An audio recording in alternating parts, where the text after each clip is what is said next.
They dump them on the streets of LA. And then their friends in the NGOs, the non-governmental organizations, they come in, they have the social security numbers of these homeless that they've shipped in from other states to LA, and they get unlimited funding for health care, for drug treatment, homeless treatment, they school, everything that you can think of. And it's a manufactured crisis for them to make money. It is the Democrats' equivalent of the military-industrial complex to the rhinos. And this is huge. And you got to wonder how many other crises are going on in the country that the Democrats have manufactured. Now, and you hear them make up crises from time to time. As an example, you hear the fake news media always referred to as the affordability crisis. There's no affordability crisis, but they just make it up. Now, the affordability crisis isn't one that they have NGOs, at least not that I know of, that come in and make money off of it. But it just shows you that liberals, they just call everything a crisis because that's their go-to. And this financial criminal organization, probably the largest financial criminal organization in the history of the planet Earth, the Democrat Party, you wonder how many of these crises over the years have they manufactured? I mean, you think about it. We know the homeless crisis, what they were doing with the illegals and shipping the illegals around the country was to get involved with NGOs and funding. I don't know when NGOs, non-governmental organizations, became a thing, right? Because I really didn't hear anything about NGOs until a couple years ago. We started hearing about them with Project Veritas's work. And remember, the Project Veritas did a really interesting piece on how the Democrat NGOs were making billions of dollars off of the illegals, right? They put illegals up in hotels, and they get all this money for meals, for housing, for clothing, for medicine, for healthcare, all this stuff, right?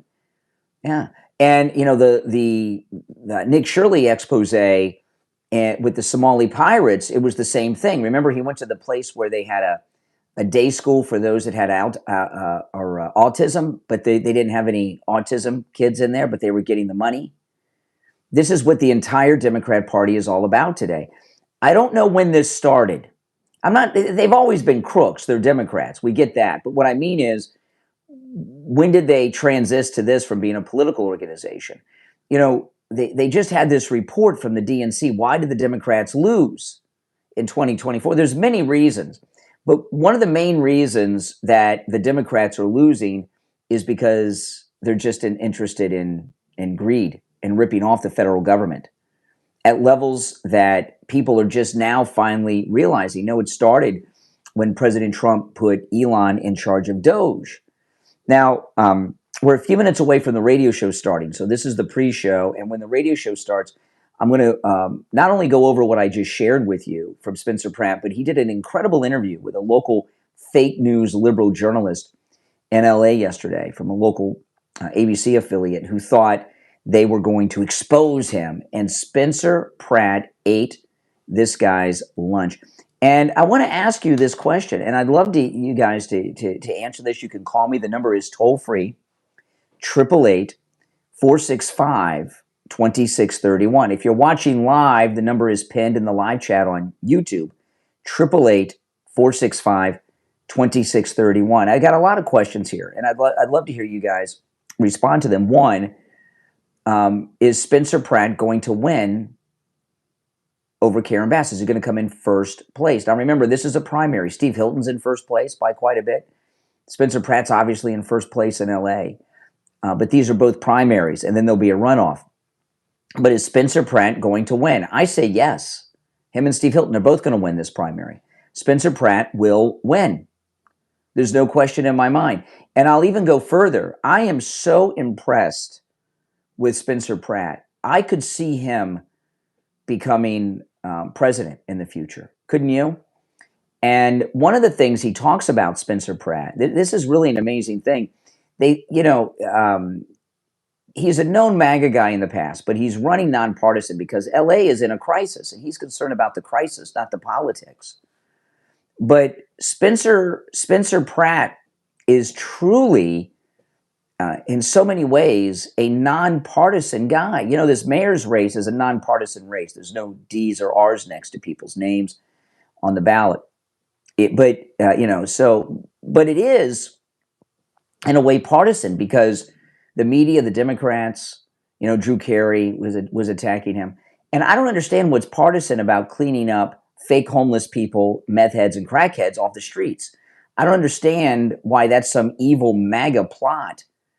I don't understand why it's some evil MAGA agenda to make sure that fire hydrants have water in them so they can put fires out. I don't understand why taking a position against animal abuse. Animals are being abused in large numbers on the streets of LA by these meth head crackheads. Spencer Pratt talks about this a lot. I don't understand why these are considered MAGA partisan issues by these liberals in the press in LA who think there's just something so wrong with doing these things. There's some things that are universally good, nonpartisan issues, right? They're and universally good. It is universally good to not want fake homeless meth head crackheads on the streets of an American city, endangering people's lives, right? I don't understand how that's even a partisan issue. And the reason it's become a partisan issue is because of what Spencer Pratt has exposed, that the Democrats are making billions of dollars off the fake homeless crisis that they manufactured. And I'm trying to wonder, there's a lot of these manufactured crises. I mean, look at George Floyd.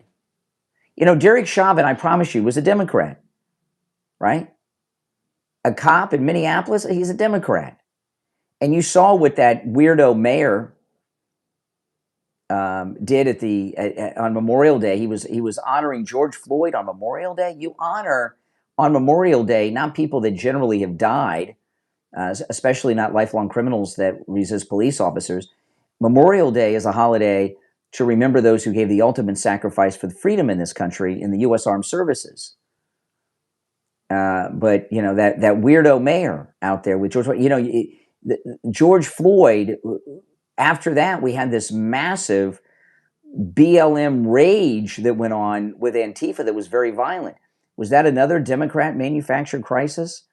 And of course, January 6th. The Democrats have a specialty in manufacturing crises. And I would say January 6th was another Democrat manufactured crisis.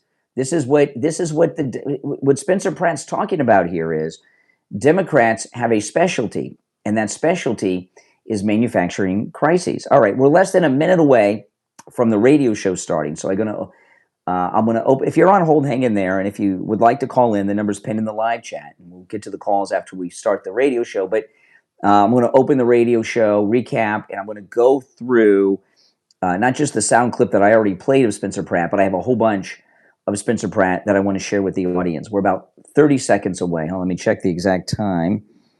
Okay. And all right, we're less than 20 seconds away. Yes, and please, guys, like the video. Liking the video helps so much. It gets the program recommended to people that have not yet found my channel. So make sure you like the video. And those of you that are new, please subscribe. All right, stand by.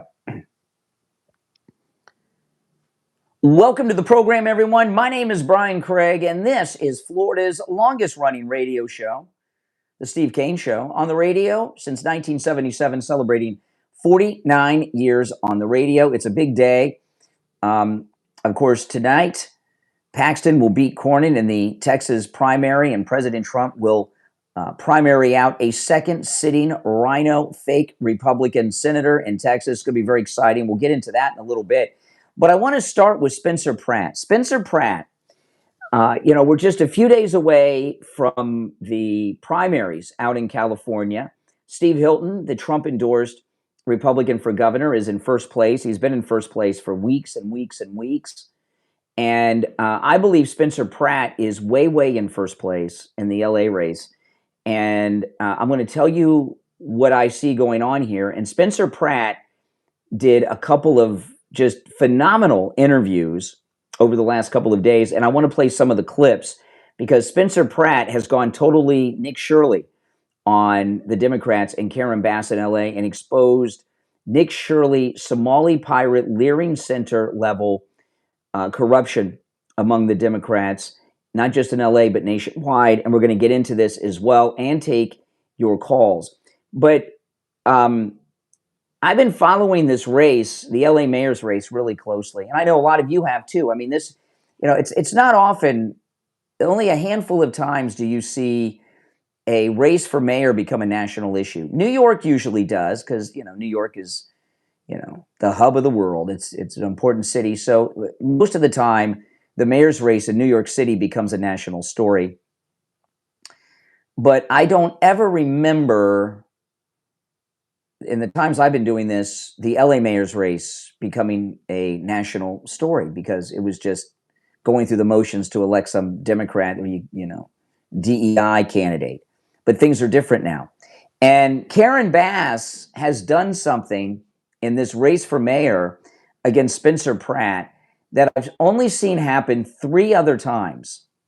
Okay? I saw this happen when, and this is in reverse order. I've only seen this happen 3 times when a candidate, and the candidates that I've seen this happen in, you'll know them well because these were national races. But Karen Bass, what she is doing in her race for mayor against Spencer Pratt, I've only seen 3 other times with political campaigns. In reverse order, it would be, because we're only a couple days away from the voting in the LA mayor's race. And by the way, the early voting is like done, right? But I've seen Karen Bass, what she's doing happen when Mitt Romney ran against, and this was all towards the last week or 2 of the campaigns. Karen Bass is using the same strategy that Mitt Romney used when he ran against Obama. Karen Bass is using the same strategy in the final days of the election that John McCain used when he ran against Obama. And Karen Bass is using the same strategy that Bob Dole used in his final days of running against Bill Clinton in 1996. Now, you know what that campaign strategy is?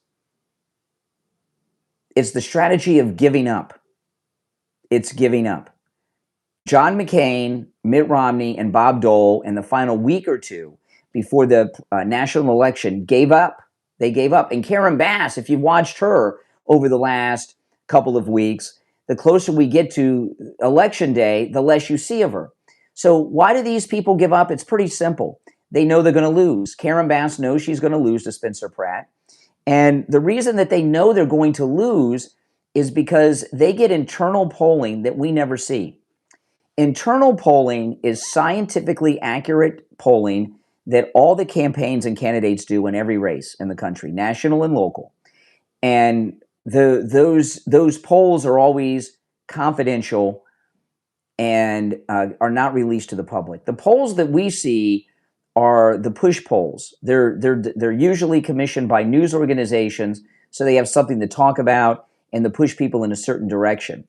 But when these candidates, whether it's Bob Dole, McCain, and Mitt Romney, they get to a point before the national election, the internal polls come in, and they know it's hopeless. That's what happened in 2024. They were trying to take the nomination away from President Trump and give it to Nikki Haley, with her running mate being Ron DeSanctimonious. And what happened? They got the internal polling and saw that he couldn't be beat. So what did they do? They shot President Trump in Butler, and then they tried to do it again at the golf course. But Karen Bass has seen the internal polling, and she knows that it's over, and she can't fake it. So when you see Karen Bass, you see a woman who knows she's going to lose, and she has given up. She's given up. And that's a good thing because I want Spencer Pratt to win. He's amazing. So I want to play the first clip. And in this, Spencer Pratt, and I've got some others. He did an amazing interview where he cleaned the clock of this fake news liberal hack reporter from the local news in LA that I want to go through. But first, I want to share this. This is Spencer Pratt. He's on a sidewalk somewhere in Los Angeles, and he's being interviewed. And when you get about halfway, 3/4 into this, he exposes a Nick Shirley level Democrat Party scam that's going on. Here it is. You know, once I get them mandatory treatment and get them held and get them ready to get back in society, of course people need teeth. Is that a priority right now? No, what we need to give them is no more needles. Make sure they don't get fentanyl or pure meth or the street meth. That's the priority. But of course, whatever we need to do down the line, because the billions are there to help these people that actually need the help. There's a lot of people, there's different boxes of homelessness. You've been following that, though. Yeah, I mean, everything she says is, so my dad's a dentist, so I'll never, shame, people getting good teeth. I understand that. But what these people need right now is more than good teeth. We have 7 people dying on the street. That's what we need to focus on. The teeth can come down the line until we get all these people. Ready for the stat, City Watch this week? Over 60% of the people on the streets today aren't even from LA. It's because these NGOs have bust them in because they're products. They use their social security money, Hear it? Medicare money, state money, federal money, city money. These are products. These human beings, they don't care about these people. If they fix these people, the money stops. So when I get in, we unplug this whole complex, and the city is going to have billions of dollars to put back into our infrastructure. Okay, so we're up against the break, this NGO racket. So we're going to take our break on time, and then I'm going to go through this when we get back, because this is huge. Now, I want to ask you this. Does someone in your family, or maybe even yourself, suffer from neuropathy? If you suffer from neuropathy, I don't have to tell you, it's tough, man. It's painful. You may be confined not just to your home, but to bed. Are you dizzy? Are you falling down all the time? Are you in pain? Your doctor tells you there's nothing you can do to learn to live with it. Well, that's not the case. Lighthouse Medical in Pompano have a treatment for neuropathy that works and lasts. They rid Steve Kane of his neuropathy. It'll be 4 years next month that they rid him of his neuropathy. 4 years in June, okay? Steve saw immediate relief from his neuropathy after his very first treatment. And after the treatment program, his neuropathy symptoms were gone. In 4 years, it'll be next month. They have not returned. It is amazing. They have a treatment that works. They can treat you for your neuropathy no matter where you're located in the world, okay? So if you're local and you can make it in person in their office in Pompano, please do. But if you can't make it into their office because maybe you're bedridden in local, or maybe you're in another part of the state, another part of the nation, or another part of the world, they can help you with your neuropathy no matter where you are, all right? Give them a call. Make sure you mention you heard about them on the Steve Kane Show so you can take advantage of their no-charge consultation. Here's the number, 954-222-6642. 754-222-6642. That's 754-222-6642. Again, when you call, make sure you mention you heard about them on the Steve Kane Show. 754-222-6642. And online, lighthousemedicalcenter.com. lighthousemedicalcenter.com. All right, we're going to take our first break of this Tuesday after Memorial Day, and we'll get more into this after this break. Don't go anywhere. All right, if you'd like to call in, the number's toll-free, 888-465-2631. 888-465-2631. We'll be right back. Your business is still missing calls.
specialist, or even veterinary appointment. You can use it on your phone or laptop, right in your browser. No app, no subscriptions, and no login required. Just fill it out before your appointment, then print it or save it as a PDF to bring with you. You can track symptoms, medications, questions, concerns, treatment notes, and more. So you can walk into every appointment prepared and confident. And yes, you can reuse it again and again for yourself, your family, and even your pets. If you ever left an appointment feeling rushed, dismissed, confused, or frustrated, this tool was made for you.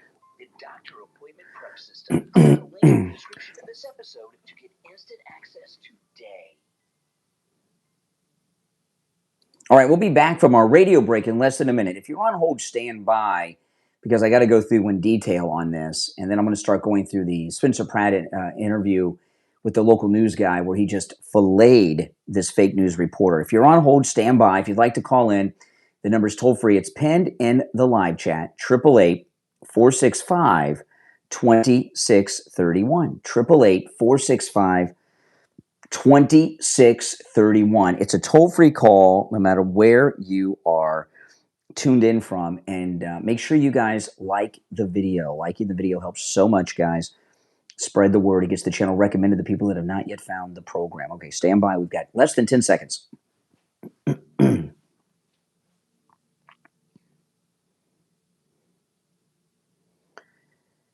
We're back and talking about Spencer Pratt and what he uncovered. So let me play this clip again, and then I'm going to go through the details of what the Democrat Party has become. This is Spencer Pratt on the sidewalks of LA over the weekend in an interview. Once I get them mandatory treatment and get them help and get them ready to get back in society, of course people need teeth. Is that a priority right now? No, what we need to give them is no more needles. Make sure they don't get fentanyl or the super pure meth or the super meth. That's the priority. But of course, whatever we need to do down the line, because the billions are there to help these people, but you need to have it to the people that actually need the help. There's a lot of people, there's different boxes of homelessness. You've been following that, though. Yeah, I mean, everything she says, so my dad's a dentist, so I'll never, shame, people getting good teeth. I understand that, but what these people need right now is more than good teeth. We have 7 people dying on the street. That's what we need to focus on. The teeth can come down the line. Until we get all these people ready for the stat City Watch this week, over 60% of the people on the streets of LA aren't even from LA. It's because these NGOs have bust them in because they're products. They use their social security numbers to get Medicaid money. They get state money, federal money, city money. These are products. These human beings, they don't care about these people. If they fix these people, the money stops. So when I get in, we unplug this whole complex, and the city is going to have billions of dollars to put back into our infrastructure. Okay, so the NGO scam, this is just amazing. This is Nick Shirley level exposure of Democrat Party corruption, right? What's going on here is, and what Spencer Pratt has exposed, is the fake crisis scam of the Democrats.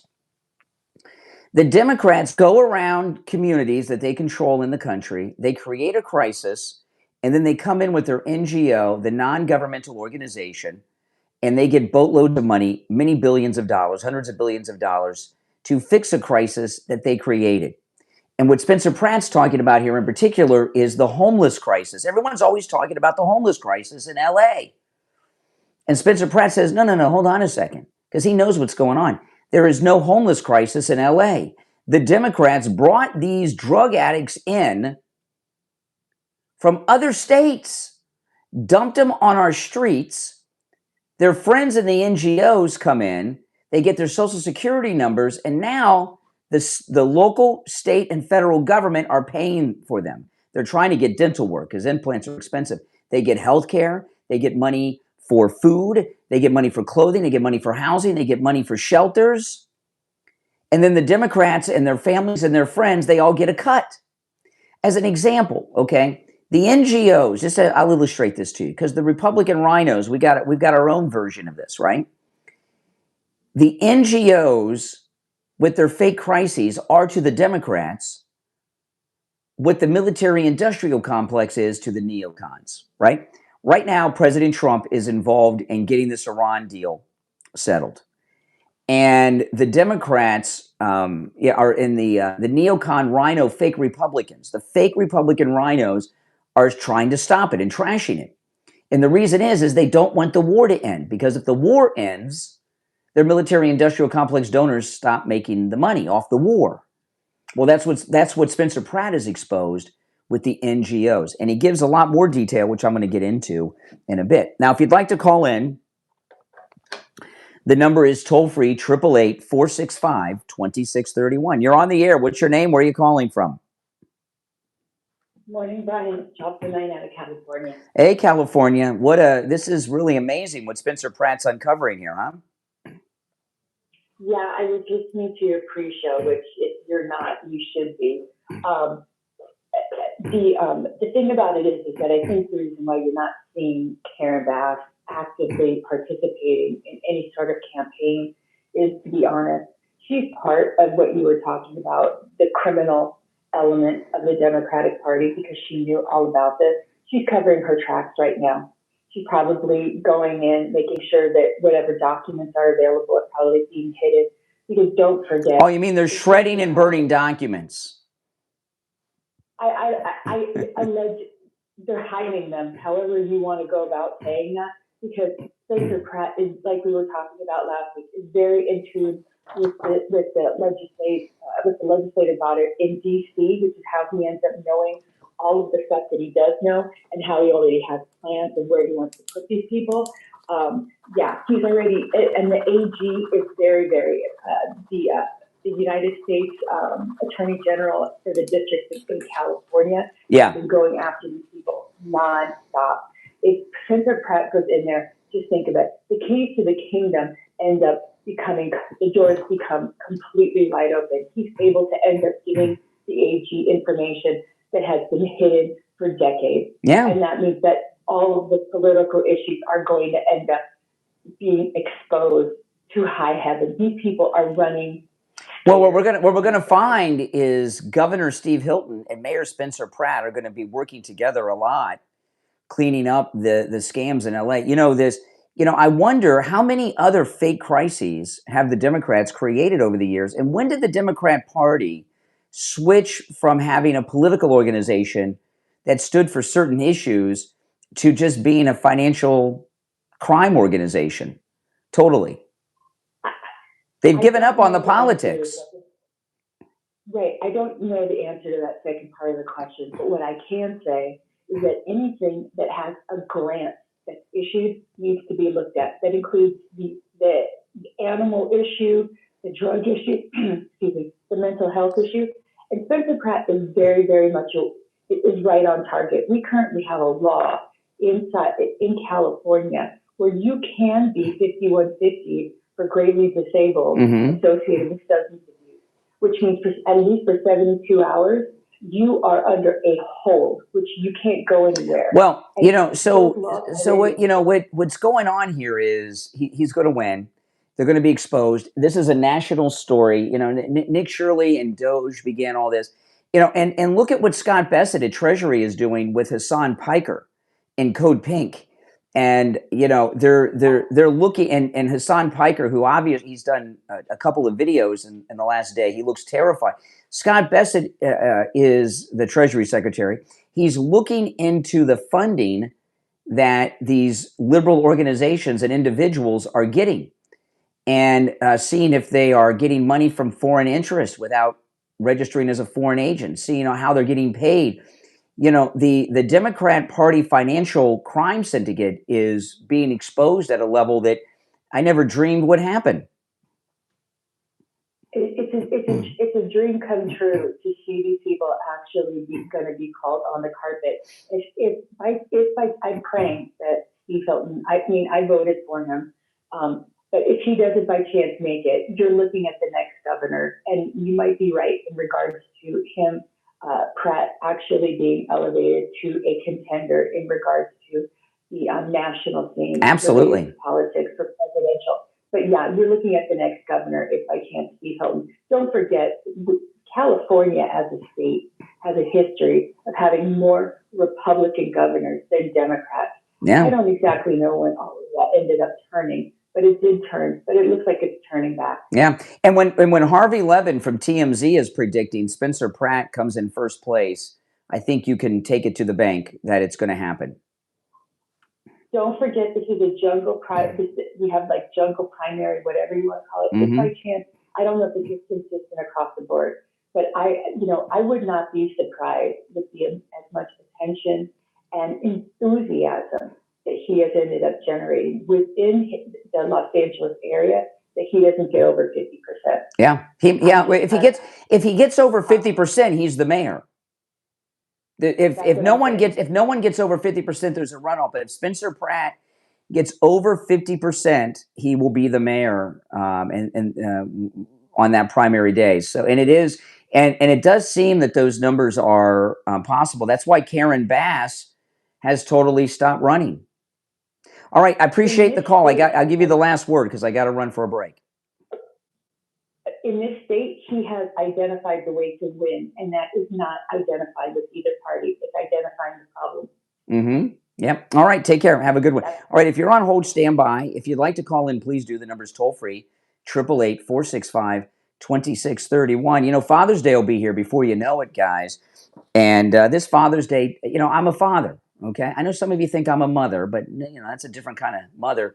But I'm a father, and I know what fathers want for Father's Day, and I know what fathers don't want for Father's Day. And dads, we don't want boring gifts that we'll never use, that'll gather dust, okay? Give dad something he'll actually appreciate every single night forever. And that, of course, is the great gift of a beautiful, perfect night's sleep every night, courtesy of Mike Lindell at MyPillow.com with our promo code KANE at checkout, KANE. You know, Mike Lindell, we're talking about elections. He's running for governor of Minnesota, and Mike Lindell is in first place in the Republican primary polls in Minnesota for governor. Right now is the perfect time to support Mike Lindell with our promo code KANE. And you know, support your dads in your life too. Dad can be your son who's got kids, grandpa, your husband, or your actual dad, right? Dads work hard. They fall asleep in recliners. I know, fall asleep on the couch. We wake up and we got all kinds of aches and pains going on because we're sleeping in these pretzel positions and furniture we shouldn't sleep on. My Pillow products make the perfect Father's Day gift because it'll get dad out of the recliner and into the bed. Get dad the classic My Pillow, the Giza cotton dream sheets, the 3-inch My Pillow mattress topper that I love so much. I'm always telling you guys about. Huge discounts site-wide on all of these things. Everything is made to help you sleep better, sleep deeper, reach REM sleep, sleep cooler, and wake up feeling refreshed. And with the promo code KANE at checkout, KANE at MyPillow.com, there's incredible deals, incredible savings. Do your Father's Day shopping right now. It's promo code KANE, KANE at MyPillow.com. You can also order by phone, toll free, 1-800-716-4879. 1-800-716-4879, promo code KANE, KANE. We'll be right back.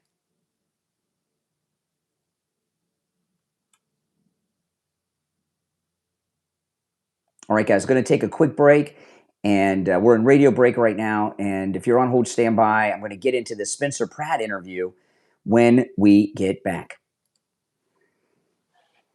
Caring for someone with dementia can feel overwhelming, emotional, and exhausting. Every day brings new challenges, important decisions, and moments you never want to forget. That's why Dementia Caregiver Journal, a practical guide for tracking daily care, meals, sleep, and notes for doctors. From More Motivate Media was created. The Dementia Caregiver Journal is designed to help caregivers stay organized and confident by keeping everything in one convenient place. You can track daily moods and behaviors, medications, sleep schedules, meals, doctor notes, trigger calming strategies, and care plan updates with an easy-to-use layout designed specifically for dementia caregivers. The Dementia Caregiver Journal is also a private space to reflect, reduce stress, celebrate small victories, preserve meaningful memories, and care for your own emotional well-being during one of life's most demanding journeys. With 276 pages, guided prompts, and a portable 6x9-inch size, the Dementia Caregiver Journal becomes your trusted daily companion through every stage of caregiving. If you're caring for a loved one with dementia, you deserve support too.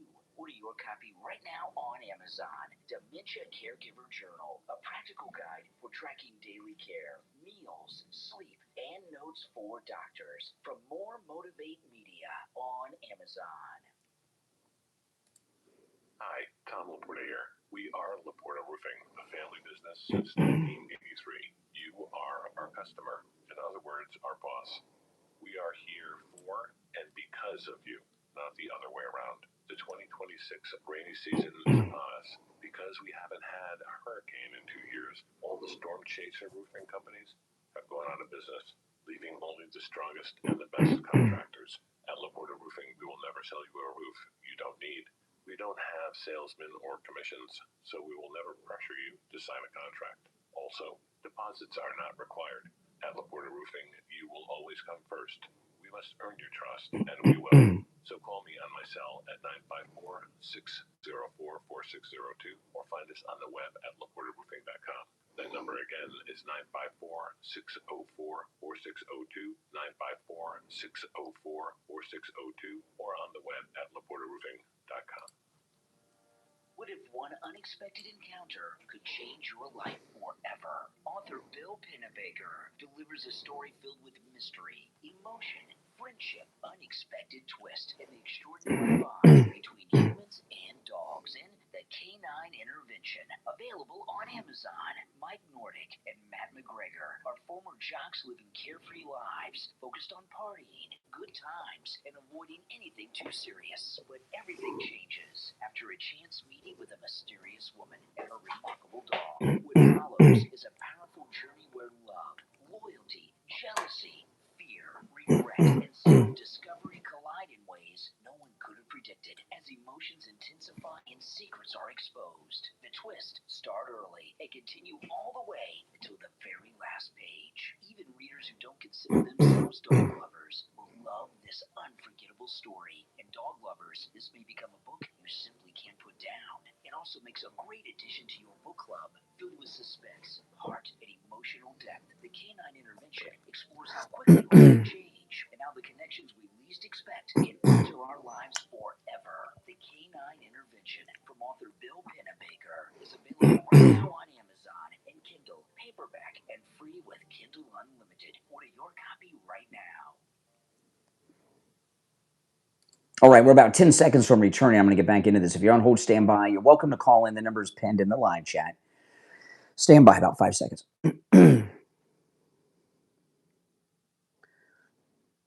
Welcome back, everyone. My name is Brian Craig. This is the Steve Kane Show, Florida's longest running radio show.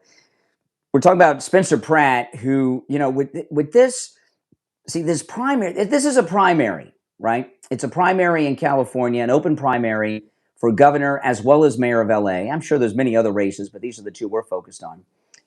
And there's a runoff if no one breaks the 50% mark.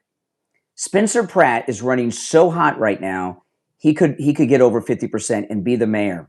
The early voting is done. We're a few days away from the general vote, and Spencer Pratt could win the primary with over 50% of the vote. And that's what we're talking about. So yesterday, Spencer Pratt sat down with this fake news journalist from the local ABC affiliate, Channel 7 in LA, and this liberal jerk who's for some reason, he's opposed to removing the sidewalks of people that are going number 2 on the sidewalk in front of schools and stuff. I don't understand who would be opposed to such a thing, but this reporter obviously is. And he thinks he's going to humiliate Spencer Pratt. Spencer Pratt fillets this guy like Donald Trump with some of these reporters. It's amazing. So I want to go through some of this. You're welcome to call in if you have any thoughts. If you're on hold, hang in there. The number is toll free, 888-465-2631. Okay, let's go.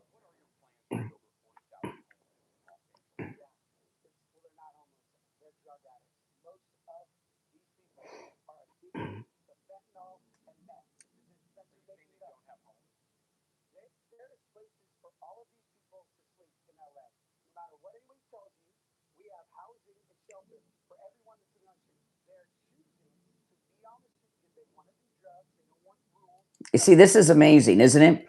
You know, and this is a common thing with these Democrats nationwide, but we're talking about LA right now. Yeah, these people have decided to live on the streets because they can't do their meth, they can't do their crack if they're in a shelter. So if they live on the street, not only do they get their meth and their crack and they can do it, but Karen Bass sends people around with all the things you need to smoke crack and do meth, whatever that is. I don't know what, I know they have crack pipes. I don't know what meth addicts use, but they hand out kits so you can do your drugs on the sidewalk. You can't do that if you're in some type of facility.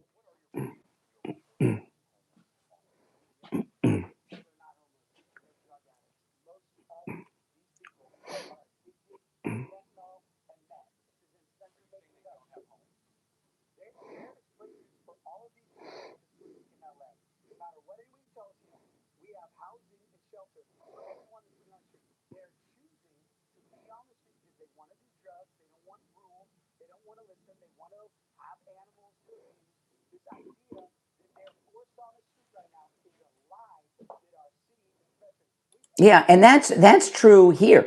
People that are homeless choose to be homeless. They don't want rules. They want to do their dope, and that's it. Oh, I love this. This guy's great. Do you see Spencer Pratt being president one day? I do. You're on the air. What's your name? Where are you calling from? Jeff from Maine, Brian. Hey, Jeff. Hey, Brian. In Maine, we have the same problem. And for years, I served in different churches that serve the homeless, and a lot of them choose to live that lifestyle. And Maine's a liberal state as far as politics in the southern part of Maine, and they pass out needles, put them on Suboxone or some other drug, and just keep them on drugs. And that's the problem. And a large percentage of those people in Maine have mental health issues, and they close Bangor Mental Health Institute and throw those people in the streets. And a lot of them are abused, and there is a large mental health issue. There's all kinds of things, but I want to kind of hold on. Let me answer it online. I just kind of want to focus in on what we're talking about, because what Spencer Pratt is exposing here, and this isn't just L.A. I mean, we're focusing on L.A. because that's where this race is. The Democrats nationwide create these fake crises. You know, they had their the southern border crisis, they had their climate change crisis, their homeless crisis, their police shooting crisis, and then they come in with these fake government, these NGOs, non-governmental organizations, give them billions of dollars where they can rip off the government to solve problems that aren't real, that have been manufactured by the Democrat Party. They manufacture this problem to control the people and to waste money. It's by design. They don't do this accidentally. Yeah, that's right. And Nick Shirley started exposing this. Elon did with Doge, and now Spencer Pratt in LA. And can you imagine how much money fraud there is involved in money supposedly going to the homeless and to help the drug addicts? I bet you there's a ton of money being wasted there. And this Pratt guy seems right top shelf, on point. Is he MAGA? He said so in the past, but now he's running nonpartisan right now. This is, I think that's what the reason that is he wants more votes on the other side. Well, sure. He's playing the President Trump gets a lot of Democrat votes. That's right, but in the blue states, just like Maine, that's why Susan Collins the way she is. That's right. She doesn't. That's true. It's not about what she believes; it's about how she can get votes. That's correct. All right, hey, listen, I appreciate the call, Jeff. All right, the rest of you on hold, hang in there, and let me play a little bit more of this from Spencer Pratt.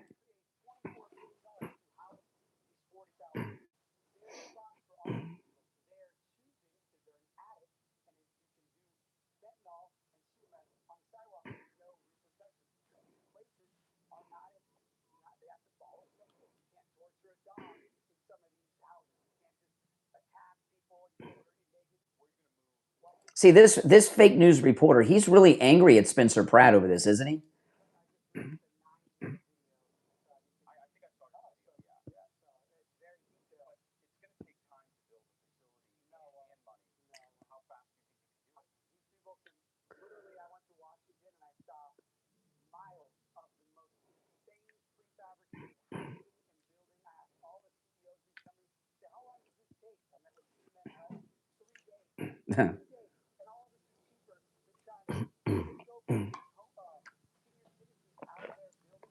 That's right.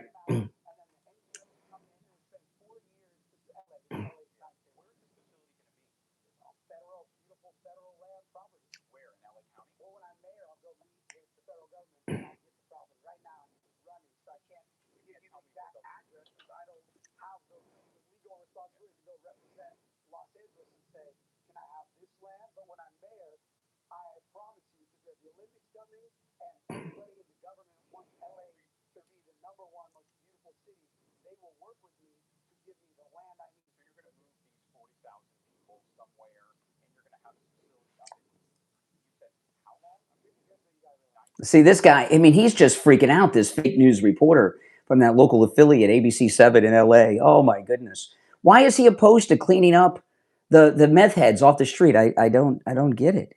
He has an interest in keeping them out there. You're on the air. What's your name? Where are you calling from? Shelley Babes, North Carolina. All right. What's up, North Carolina? Hey, Brian. Yeah, I give Nick Shirley and Pratt all the accolades, but I got to say that there was people, streamers, exposing this like Oreo Express, Taco Joe. There were YouTubers that were over there at the border every day. Yeah. During the 4 year. Mm-hmm. During the 4 year of Sleepy Joe. Yeah. And they were exposing this. They were exposing the invaders. Well, there's a difference in talking about it and showing it, and then actually getting change. And because Nick Shirley, all due respect to Taco Joe or whatever, Nick Shirley, because he's so well connected to the President of the United States, he can actually get things done, as opposed to just sharing it with his, a small audience, whatever it is online. He can actually get the President of the United States involved. So it's not about giving credit to Taco Joe or Nick Shirley. It's about people that can get things done. I'm not here to plug all these channels that I don't know anything about. That's not what I called for. I'm just saying that this was being exposed way before everybody else. Listen, it is not news that the Democrats have been using these NGOs to steal money. But what we have now with Spencer Pratt, which is what I'm talking about right now, is we have a guy who's about to become mayor that not only can talk about it, but actually stop it and bring people to justice and be prosecuted for the crimes of thievery that they've been doing with it. Don't you see the difference? Yes, I pray that happens. I'm a native California. I left in 2025 and came to North Carolina. So my heart breaks for California and what the Democrats have done to that state. They've completely ruined it. Mm-hmm. And when I left, I was literally leaving as California was on fire. Southern California was on fire. Mm-hmm. And I was driving in North Carolina. So my heart was breaking and I was crying during that drive because that's all I knew was California. Yeah. But I lived in Northern California my whole life. Southern California is like no man's land. It's been that way for a while. Listen, California has had all kinds of problems for a long, long time. And, and in this country, nationwide, before Trump, okay, everybody was talking about the border crisis, but nothing got done about it until President Trump came down the escalator. We all knew the problem at the southern border, but nobody was in a position that was going to do anything about it until Trump came down the escalator and said, I'm going to close down the border, I'm going to build a wall and have mass deportations. He's done all of that. So we all knew about the problem and we're covering it and talking about it, but there's a difference when you have a man of action in place who can fix it. And the problems of California, while they're not new, what's new is we've got a man, his name's Spencer Pratt, and he's going to shut it down and fix it. See the difference? And if I was there, I would vote for him. I would definitely vote for him. Absolutely. I don't know about this guy Hill. I get the feeling this guy Hill might be a rhino. No, I don't know. I know this about Steve Hill. This is all you need to know about Steve Hilton. President Trump endorsed him and said vote for him. So if President Trump endorses someone, that's good. All right, listen, I gotta run, but I want to tell you this.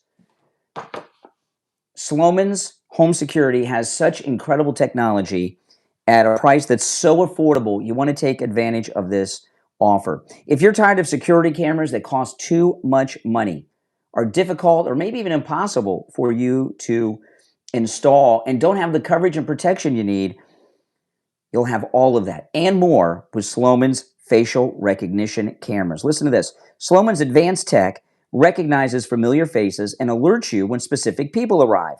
It even connects with your alarm and your phone. So when you pull up to your house, your lights automatically turn on because it sees it's you. Your doors unlock. You need no keys, nothing. You're in. And now for a limited time, you can get all of it for just $24.95 a month. You'll receive an all-in-one facial recognition door lock and doorbell camera, an outdoor camera, plus the Sloman Shield home security system that includes an LED keypad, 3 door or window contacts, a motion detector, and battery backup, all professionally installed. Give them a call, 833-283-5050. 833-283-5050. That's 833-283-5050. My name is Brian Craig. This is the Steve Kane Show, Florida's longest running radio show. If you're on hold, stand by. If you'd like to call in, the number is 888-465-2631. We'll be right back. All right. You see what I mean, with the last caller, okay? If you're on hold, hang in there. If you'd like to call in, the number's pinned in the live chat. Everyone's known about the problems, but until somebody comes down the escalator who's in a position to fix the problems, that's the difference, right? And that's what we're dealing with here with Spencer Pratt and Steve Hilton, okay? And, what's happened in California, a lot of dominoes have fallen that have led to this. And a lot of it's Trump with ICE and the deportations in this non-consecutive and second term, because President Trump has put in place a system where conservatives in California started to feel like, hey, wait, our votes can make a difference for the first time. And then you have Spencer Pratt, who is turning the entire state upside down with the Democrat con game. And people are waking up on a whole new level. We've all known about the problem. There's a difference between knowing about the problems and being able to fix the problem. Okay, does that make sense? And you guys out there, if you'd like to support all of my content, become a Patreon supporter. If you there's a link in the description. If you become a Patreon supporter, you get access to a lot of exclusive content, including my Patreon supporter only live streams, which are on the Patreon platform. And I talk about things that I cannot talk about here. I did a live stream this morning right before the radio show on Laura Loomer and Candace Owens, talking about things I cannot talk about here. And I do that every day. And if you become a Patreon supporter, you get access to that and much, much more. Now, there's a link in the description. Now, when you go there, it does say join for free. If you join for free, you don't have access to any of the content on the Patreon page. You have to be a paying Patreon member, and that starts at just $5 a month. So for $5 a month, you get access to the Patreon-only live streams and much, much more. So become a Patreon supporter, and you're supporting all the content I bring you. The link is in the description. And those of you that are Patreon supporters, don't forget to check out this morning's live stream. And those that listen to the Patreon live streams, you're very well aware that I do talk about things that not only do I not talk about here for various reasons, but things I cannot talk about here. All right, let me check the time. We are about 90 seconds away from returning. So, and I'm going to get back to the Spencer Pratt race, and then I've got other things to cover too, but I want to finish with this because I was just so impressed by these interviews that Spencer Pratt did yesterday, weren't you? I mean, I was just completely blown away by them. Okay, we had a little more than a minute. If you're on hold, stand by. And if you'd like to call in, the number's toll free, 888-465-2631. 888-465-2631. It's a toll-free call, no matter where you are tuned in from. All right, we're 1 minute away. Let me check out the time. Less than a minute away. Okay, hang in there. All right, let's see. All right, yes. I've got a lot to cover, so I gotta finish up with Spencer Pratt, but I don't know if I'll finish up with the Spencer Pratt interview before the top of the hour or after, but yeah, there's a lot of things I can't talk about here, that's for sure. Yeah. And I do talk about them on my Patreon page. A lot of stuff, including this morning I talked about the Laura Loomer Candace Owens issue. All right, hang in there. We got about 15 seconds, 20 seconds. Mm-hmm.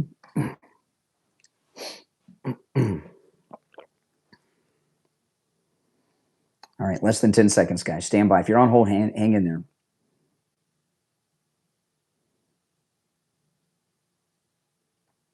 Welcome back, everyone. My name is Brian Craig. This is the Steve Kane Show, Florida's longest running radio show.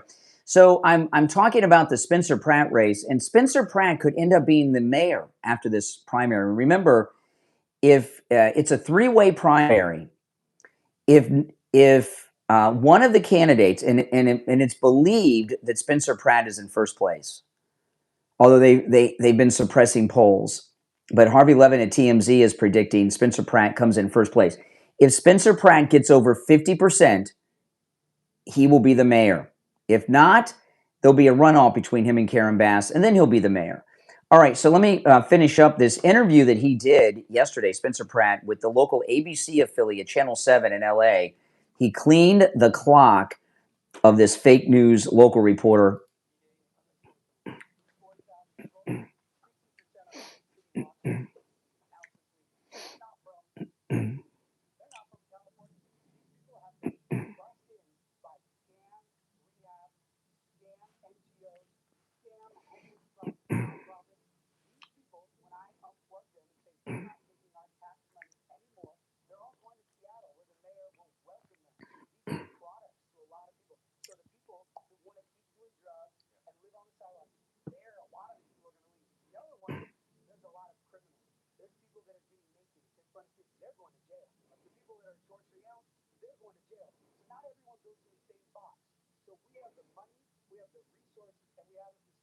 Okay, so what he said, what Spencer Pratt is exposing the NGO racket, but he's also saying that the NGOs are going to move the homeless to Seattle or some other blue city where they're welcome, so they can keep the money. Remember, the NGOs, the non-government organizations, the non-governmental organizations, the NGOs are to the Democrats what the military-industrial complex is to the rhinos. All right, so here's some more of that same interview. Oh, let me cue it up here. Here we go.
Oh my God, this guy, he is this local reporter.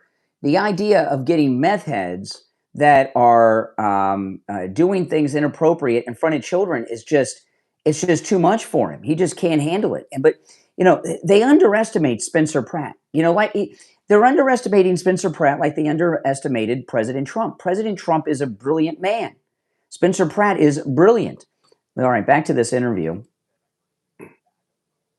Oh, this is a good one. Okay, so now they're trying to label him a MAGA guy.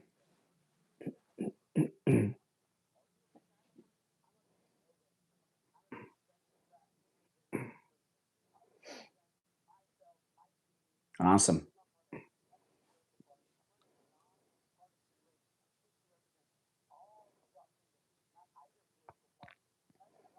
This reporter is so far out of his league. This is like Leslie Stahl with Trump.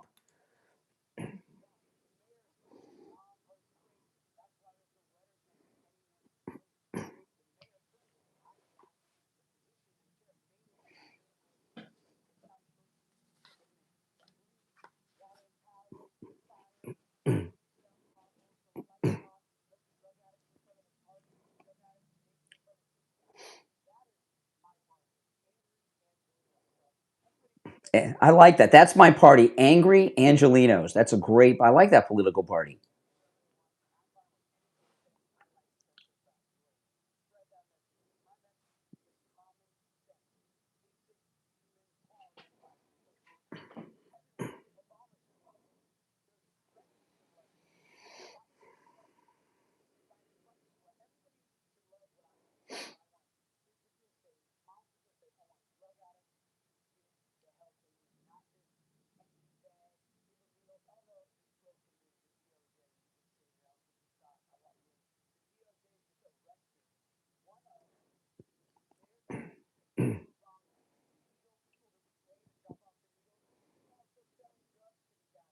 Wow. So yeah, I saw yesterday Karen Bass's people were handing out meth needles and crack pipes and other drug paraphernalia to the addicts on the streets. Isn't that wonderful? And now they had this arrest he just mentioned. One of their people was also selling them drugs. Oh my goodness. This is awesome, guys. I want to talk about Jamie Levac at Swift Tax. If you owe back taxes, if it's 1 year, many years, if every time the mailman comes by, you're shaking in your boots, afraid a certified letter from the IRS is coming, call Jamie Levac at Swift Tax. He can help you no matter where you are in the United States take care of it. Stop worrying. This is what Jamie Levac does, and he can take care of the back taxes that you owe, all right, for you. Let him take that burden off your shoulders and work it out with the IRS. If you missed filing your taxes this year and didn't file an extension, call Jamie Levac. He can help you, all right? If you're a business owner and you need help with your business taxes, your payroll, or bookkeeping, call Jamie Levac at Swift Tax. He can help you with your taxes no matter where you are in the United States. This number rings directly to Jamie Levac, so you can call or text 954 773 1587. 954 773 1587. That's 954 773 1587 for Jamie Levac at Swift Tax. All right, we'll take our break for the top of the hour. It's the Steve Kane Show, Florida's longest running radio show. My name is Brian. We'll be back right after this.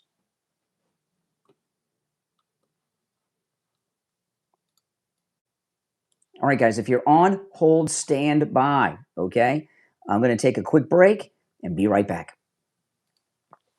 Your business is still making calls, losing leads after hours, or paying too much for outdated answering services. It's time to upgrade to the future with MyAgents.plus. MyAgents.plus delivers smarter front office AI voice agents that answer every inbound call doing this 24/7 to help your business operate more efficiently than ever before. MyAgents.plus AI voice agents never sleep. They can be deployed in minutes with a simple one-click setup. Choose from more than 36 templates, over 37 languages, and multiple male and female AI voices designed to fit your business perfectly. Whether you run a medical office, real estate business, law firm, or customer service operation, MyAgents.plus gives you a modern cost-saving solution that works around the clock.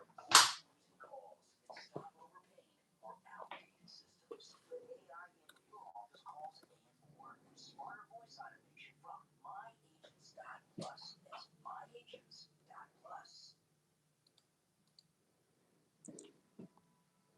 Some towns keep secrets. Cutting wood, everyone is alive. From author R.L. White comes a dark gothic supernatural fantasy filled with haunted houses, cursed mirrors, living books, ancient magic, and women history tried to erase, and Witches of Cuttingwood. Available at Lulu.com. When Sadie Harper uncovers the terrifying truth behind Blackthorn Manor, she's pulled into a hidden world where witches were condemned, their names stolen, and their stories rewritten by powerful men who call cruelty justice. Now, alongside a powerful sister Let's fight to expose the truth, break ancient curses, and free the forgotten voices trapped beneath covered wood itself. Dark, emotional, atmospheric, and unforgettable. Witches of Covered Wood from author R.L. White is perfect for readers who love witch mythology, gothic mystery, fierce female friendships, and supernatural suspense. Order your copy right now at Lulu.com and be sure to visit the author's website, IndieTarotHouse.com. Witches of Covered Wood from author R.L. White on Lulu.com. You owe back taxes? Jamie Lee back in Tax is here to help. He's helped people just like you with your IRS problems, and he doesn't charge those outrageous high fees the other companies demand. Jamie Lee back in Tax charges only a small fraction of what those companies charge. Stop worrying every time the mailman comes and he's bringing you a letter from the IRS. Call Jamie Lee back at Swift Tax right now. 954-773-1587. 954-773-1587. Hi, Tom Laporta here. We are Laporta Roofing, a family business since 1983. You are our customer. In other words, our boss. We are here for and because of you, not the other way around. The 2026 rainy season is upon us. Because we haven't had a hurricane in 2 years, all the storm chaser roofing companies have gone out of business, leaving only the strongest and the best contractors. At Laporta Roofing, we will never sell you a roof you don't need. We don't have salesmen or commissions, so we will never pressure you to sign a contract. Also, deposits are not required. At Laporta Roofing, you will always come first. We must earn your trust, and we will. So call me on my cell at 954-604-4602 or find us on the web at laportaroofing.com. That number again is 954-604-4602, 954-604-4602, or on the web at laportaroofing.com. All right, we'll be back in about 30 seconds. I'm going to move on to some other things, because there's a lot of things in the news. But if you're on hold, hang in there. And if you have any comments on Spencer Pratt, you're certainly welcome to make them. You're welcome to call in about anything I brought up so far at 888-465-2631. 888-465-2631. Okay. Cue this up. Okay. All right, about 10 seconds, guys. Hang in there.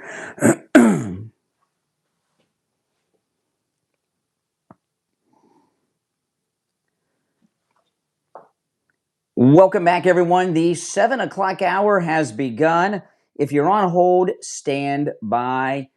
You're welcome to call in about anything I brought up so far. I'd certainly very much like to hear your thoughts on everything I've covered on Spencer Pratt, which is huge. The number is toll-free, 888-465-2631.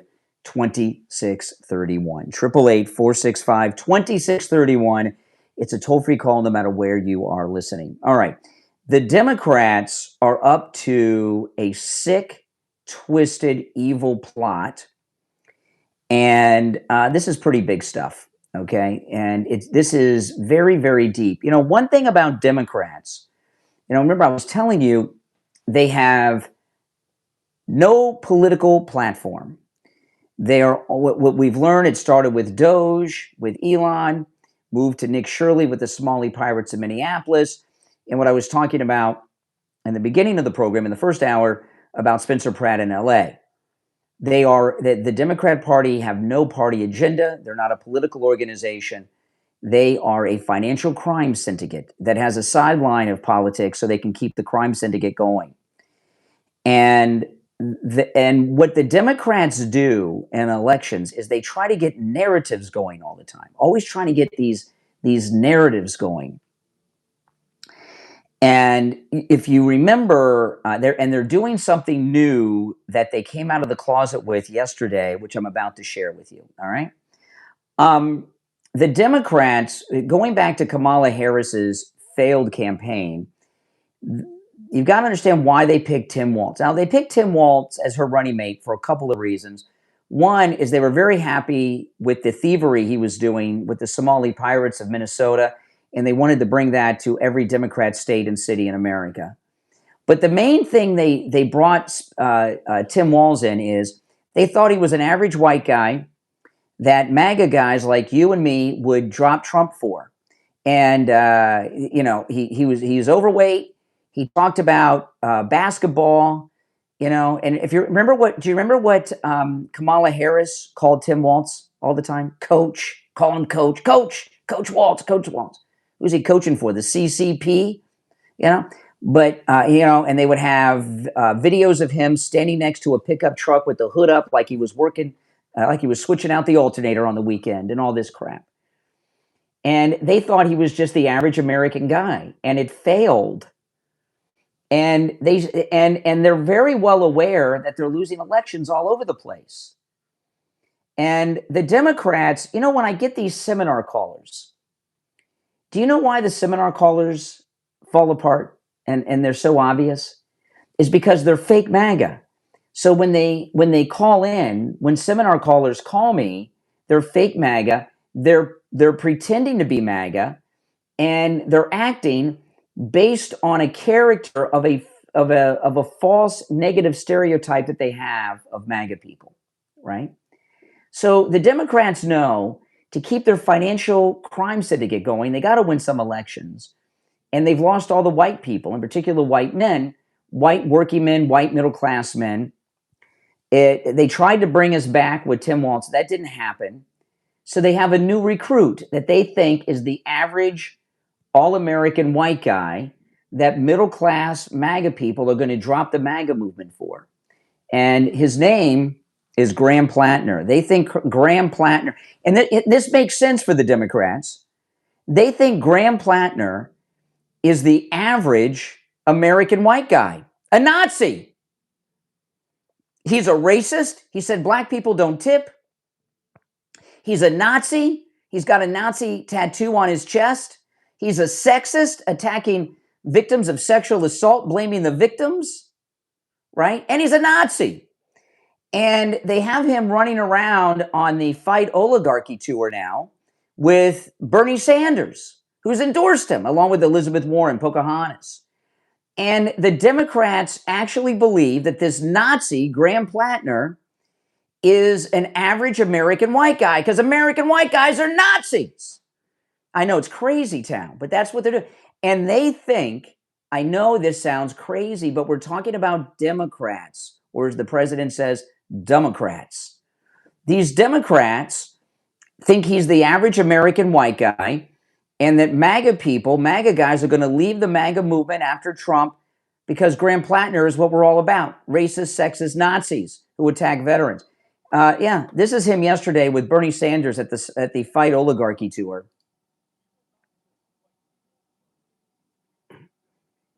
You know what I'd like to ask him to do, Graham Plattner, is spell oligarchy. Spell oligarchy. Could you do it?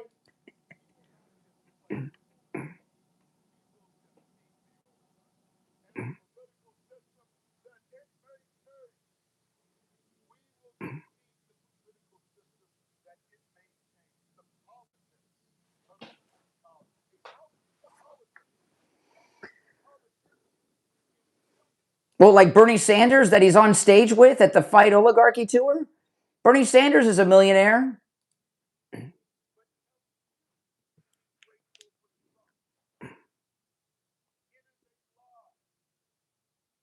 Yeah. So is Bernie part of the oligarchy? Or is it only people with R's next to their name? But that's what they're doing with this guy. All right, let's go. You're on the air. What's your name? Where are you calling from? He's Democrat. You're on the air. What's your name? Where are you calling from? Hi, my name's Carla. I'm calling from Halifax, Nova Scotia again. All right, Carla in Canada. What say you? I think you're completely right about Graham Plattner. He's an absolute Nazi. And if he does somehow manage to win in Maine, the Democrats never, ever again get to call Republicans or MAGA Nazis, racist, bigots, sexist, because they will have no leg to stand on. Mm-hmm. Yeah. It really is telling. I mean, we see these Democrats climbing over each other to hang out with this Nazi. Oh, absolutely. Or they climb over to hang out with what's that guy from Young Turk's nephew name? Hassan Piker, who's under investigation by the Treasury Department. Yeah, and it's just, I think what angers me the most is the absolute, and I don't know why I'm surprised, but it's the absolute hypocrisy of liberals. Mm-hmm. Yeah. Well, I've seen that they're always trying to get these narratives going. They're always doing this central casting. It started, like with AOC and Graham Plattner. If you're a average Democrat running the Democrat Party today, you look at a guy with a Nazi tattoo, you think, oh, that's an average MAGA guy. He's white. He's got a Nazi tattoo. He doesn't like blacks. He doesn't like women. He's a Nazi. That'll get those MAGA people to leave Trump. That's exactly what they're doing with this guy. It's so obvious. And the thing is, out of all the MAGA guys I know, because my family's American, and not one of them, surprisingly, has a Nazi tattoo. No, I don't know any. None one of my family has a Nazi tattoo. I'll tell you that. Do you know who has Nazi tattoos? Nazis. All right, Canada, I got to run, but I appreciate the call. Absolutely. Oh, my goodness. All right, let's go.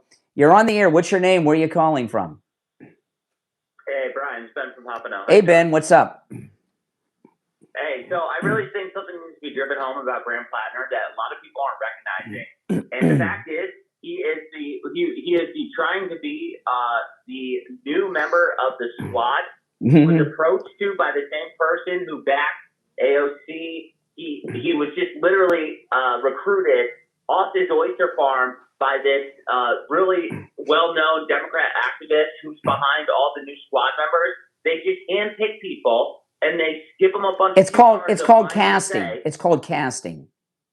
Yes, correct. And so what people don't understand is every time I know someone doesn't know what they're talking about when all they do is speak in platitudes. This is how I knew Pam Bondi was going to be a disaster, because she never got into specificity. She would just say stupid things like, we are going to, take down the cartel, blah, blah, blah. But then Graham does the same thing. We're going to go after the oligarchy. We're going to go after the populace. Dude, why don't you go into how you're going to do it? Why don't you explain exactly what's going on? He never does that. And so someone's, and AOC's the same way.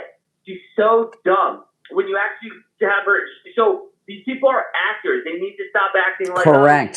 Democrats don't care that he's a Nazi. Mao Zedong actually, when he was part of the Communist Party, he went over to the Nationals at one point because the CCP kicked him out. This dude didn't care about the ideology. They just want power. And he's talking about millionaires. You think this guy, when he gets into office, he's going to be like Massey. He's going to get drunk on the celebrity. He's going to get drunk on the money and Marjorie Taylor Greene. He's going to get AOC wearing her like 5,000 tax-rich dress to the Met Gala.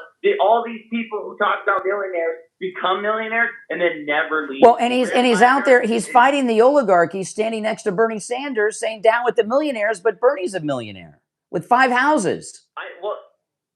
He's the perfect socialist. That's all socialists are millionaires. So you agree with my premise that they've done this casting of a Nazi because they think he's the average white MAGA guy and that it'll attract us to the Democrat Party. I do think their plan is like they just go for the most gauche, unrefined, blue collar guy they can find, and they think they can just plug and play, and that any average dude will be like, oh yeah, I relate with him. Dude, Graham Plattner, I'm an average guy. I'm blue collar. That guy gives me the creeps. He's a psycho. You see that video with him with his shirt off and he's drunk? Like this dude with the Nazi tattoo on his chest. Yeah. Listen, I got to run, Ben, but I appreciate the call. I agree with what you say. Now, I want to talk about Friendly Tire in Margate. Before I found Friendly Tire, I was driving on tires my whole life, oftentimes on bald tires that I shouldn't be driving on, because tires can be expensive if you're not buying them at Friendly Tire. At Friendly Tire in Margate, you can get brand new tires out the door and on the road for as low as $75 a tire. And I want to remind you this. Those are for common sizes on some of the most popular vehicles on the road. And remember, when I say out the door and on the road, Friendly Tire doesn't charge you to balance the tire, mount the tire, or dispose of your old tire. He has thousands of good used tires in stock, as low as $35 a tire. That's the out the door and on the road price as well. And he does tire repairs. He's been with us for many years. So when you buy your tires at Friendly Tire in Margate, you're supporting this program as well as this great business that supports our program. Give him a call. He'll give you a price right over the phone. Friendly Mike at Friendly Tire. 954-977-9445. 954-977-9445. That's 954-977-9445. If you're on hold, stand by. Back after this.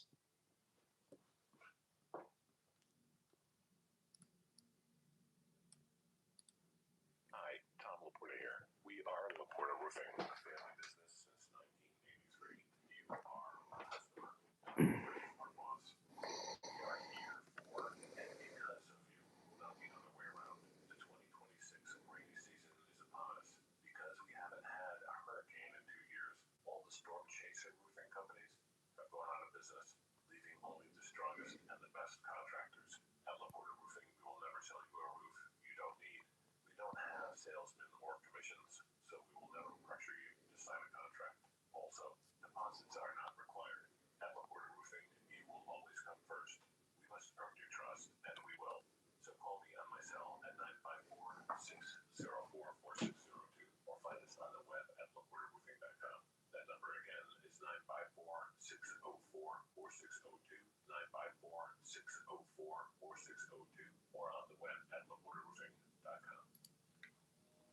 Author Tony Soika, who is named 2026's Best New Author in Veteran Fiction by Insider Weekly, comes a vigilante justice thriller for fans of Jack Reacher, military suspense, and stories that fight back against animal cruelty. Pit Bulls in Paradise, available on Amazon. After 30 years in the Army and 3 brutal combat deployments, John thought he finally found peace in Key West, but Paradise has a dark side.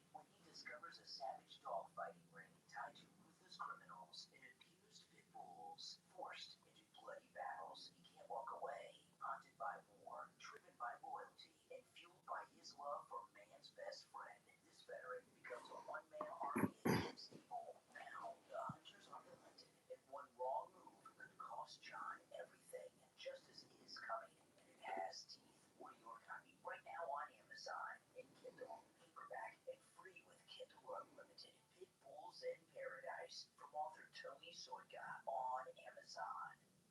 You owe back taxes? Jamie Levac at Swift Tax is here to help. He's helped people just like you with their IRS problems, and he doesn't charge those outrageous high fees the other companies demand. Jamie Levac at Swift Tax charges only a small fraction of what those companies charge. Stop worrying every time the mailman comes and he's bringing you a letter from the IRS. Call Jamie Levac at Swift Tax right now. 954-773-1587. 954-773-1587. All right, if you're on hold, stand by. We're still in radio break. So I want to share this with you. This is, look at this, Chris Hayes, right? He's got Bernie Sanders on and this Nazi, Graham Plattner. And listen to this. And look at how giddy, I'll step out of the way so you can see. Look at how giddy Chris Hayes, this liberal on MSNBC, is getting, talking to this Nazi. Oh, I think that's nonsense. I think that's what somebody says when they don't want to see their taxes go up. There's absolutely no question that if we target the wealth where it has been hoarded, frankly, for decades at this point, and we pull it back into our system and put it into social programs like healthcare, like childcare, like paying teachers what they are worth, we will absolutely improve the lives of working Americans and, quite frankly, improve our society as a whole. It's, I think what he is pitching is propaganda. It's meant to protect himself and protect his crony friends. And we're going to come after them for it. Yeah. And you can see this guy, Chris Hayes, he's so giddy. Look at that.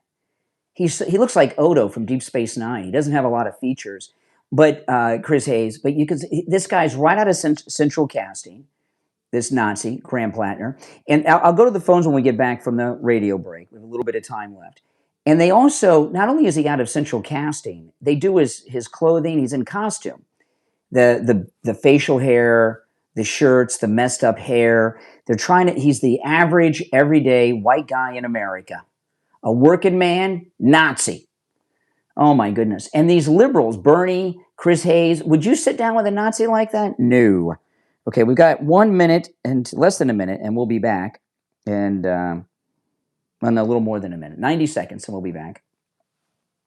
and then I'm going to go to the phones. The number is toll-free 888-465-2631. 888-465-2631. Oh, no. Less than 30 seconds. Okay. Less than 30 seconds. We'll be back. Stand by. Yes. Please like the video, guys. That helps a lot. Liking the video gets the program recommended to people that have not yet found the show. So please like the video. And if you get that hype option after you like the video, please do that too. All right, here we go. 10 seconds.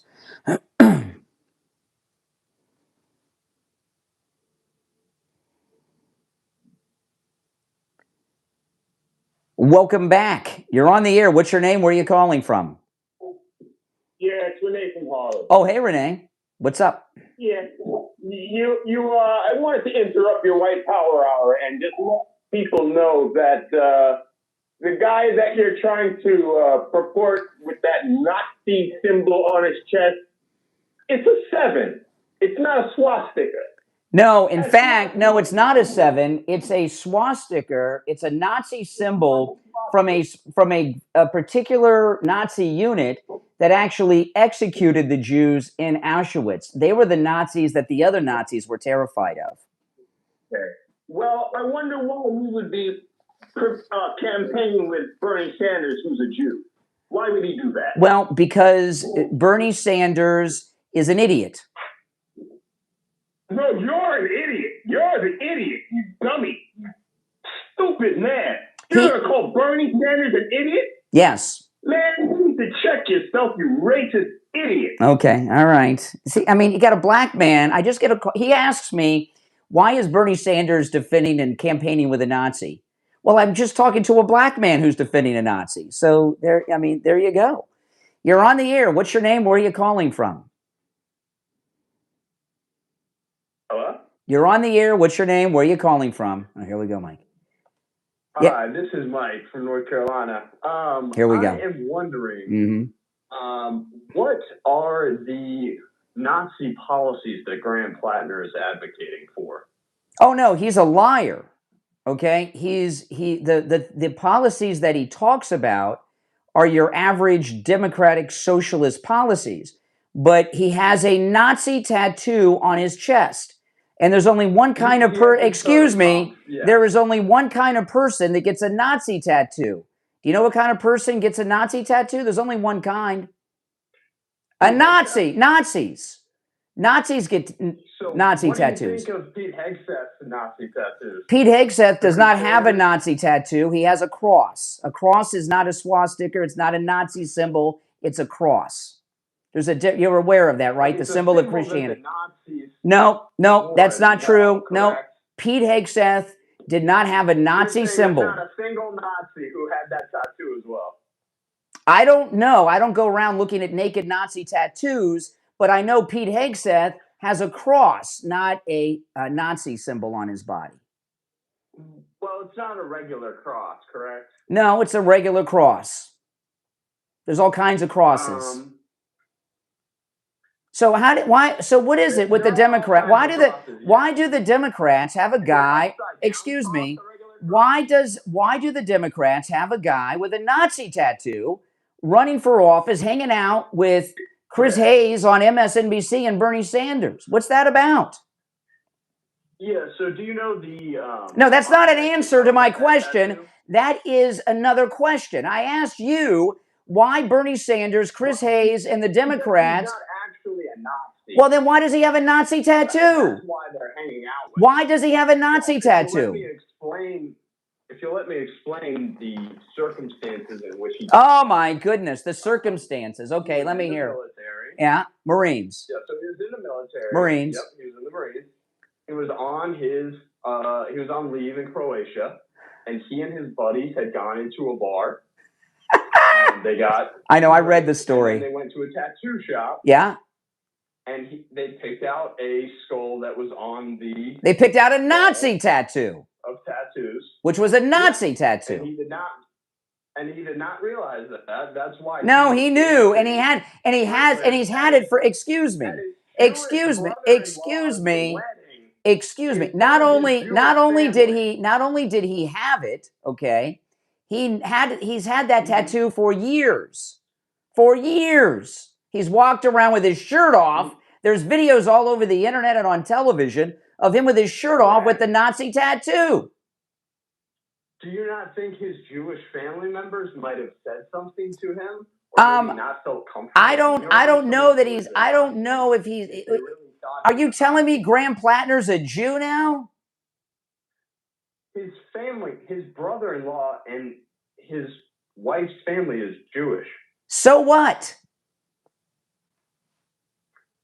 So don't you think if you had Jewish family members, they might be uncomfortable? People, brother-in-law, I've got brother-in-laws. My brother, brother-in-laws and don't get along very well. Who cares about his brother-in-law? Because he's got a brother-in-law who you say is a Jew, it makes it okay to have a Nazi tattoo? Are you kidding me? Your brother-in-law was a Nazi. Would you invite him to your wedding? I might not know. I might not know. I might not know that he's a Nazi if he didn't take his shirt off. Well, I doubt that he. In what scenario did he take his? So you're telling me that Graham Plattner took his shirt off at the Jewish wedding? What's the matter with you? You're making excuses for a Nazi. What is the matter with you? You are making an. He was in a bar. Get off the phone, you Nazi lover. Oh my goodness. Oh my goodness. I'm so glad I had my heart scan at Life Imaging FLA that have locations in Broward, Dade, and Palm Beach County. Because when I thought, because of my high cholesterol, that I probably had blockage and plaque buildup and I had a heart attack waiting to happen, I wouldn't yell at a caller like that because I'd be afraid my blood pressure would go up and I'd have a heart attack. Do you know that I used to take my blood pressure when I got off the air? I didn't tell you guys about this because I was so worried. Until I went to Life Imaging FLA and had the heart scan and found out I have no plaque buildup and I have no blockage. Incredible peace of mind. But we've had many listeners in this audience who have gone for the heart scan and found out that they've had blockage in all their arteries and other problems as well. Call Life Imaging FLA for your free heart scan now with a few minimum requirements valued at $699. From your cell, call pound 250 and say free heart scan. You'll be connected in seconds. That's pound 250, say free heart scan, and you'll be connected in seconds. Back right after this. Oh my, if you're on hold, stand by. Yeah, if I would have been, before I had my heart, I'd have been so nervous talking to a guy like that, raising my voice because I'd be afraid I'd have the heart attack. But now I've got nothing to worry about. If you're new to my program, make sure that you subscribe, okay? Let me take a call here during the break, and then but if you're on hold, stand by. I'm going to take most of these after the break. You're on the air. What's your name? Where are you calling from? You're on the air. Once, twice. All right, you missed your chance. The rest of you on hold, stand by, because I'm going to take your calls when we get back. Let me see here. Okay, and I'll take a quick break, come back with your calls and more right after this. Caring for someone with dementia can feel overwhelming, emotional, and exhausting. Every day brings new challenges, important decisions, and moments you never want to forget. That's why Dementia Caregiver Journal, a practical guide for tracking daily care, meals, sleep, and notes for doctors from More Motivate Media was created. The Dementia Caregiver Journal is designed to help caregivers stay organized and confident by keeping everything in one convenient place. You can track daily moods and behaviors, medications, sleep schedules, meals, doctor notes, trigger calming strategies, and care plan updates with an easy-to-use layout designed specifically for dementia caregivers. The Dementia Caregiver Journal is also a private space to reflect, reduce stress, celebrate small victories, preserve meaningful memories, and care for your own emotional well-being during one of life's most demanding journeys. With 276 pages, guided prompts, and a portable 6x9-inch size, the Dementia Caregiver Journal becomes your trusted daily companion through every stage of caregiving. If you're caring for a loved one with dementia, you deserve support too. Order your copy right now on Amazon. Dementia Caregiver Journal, a practical guide for tracking daily care, meals, sleep, for doctors from More Motivate Media on Amazon. Do you love trolls? Do you love ninjas? Well, what do you get when you combine both? Troll Ninjas. Check out troll-ninjas.myspreadshop.com and find out exactly what kind of ninja you are. Are you a lazy ninja? Are you a tired ninja? Or are you a cute ninja? Troll-ninjas.myspreadshop.com. That's troll-ninjas.myspreadshop.com. Oh boy, what a stressful day. If you're on hold standby, we're still in radio break for a couple of minutes. You're on the air. What's your name? Where are you calling from? Good morning. Oh, hey, Richie. I'm gonna take your call after the break. All right, you hold on, Richie. Okay. You know what? I'm gonna keep everybody on hold. If you're on hold standby, I'm gonna take all the calls after the break. Oh my goodness. I'm about to have a heart attack. We're less than 2 minutes away. We're in radio station break at the bottom of the hour. And it really goes to show you. I get a liberal guy defending a Nazi. I get a black guy defending a Nazi. We got Bernie Sanders, a Jew, defending a Nazi. We got liberal Chris Hayes on MS Now defending a Nazi. And they're trying to gaslight us and say, oh, he's not really a Nazi. Okay. Oh my goodness. I mean, oh my goodness. I know, isn't it nuts? This is how they operate. If you're on hold, hang in there.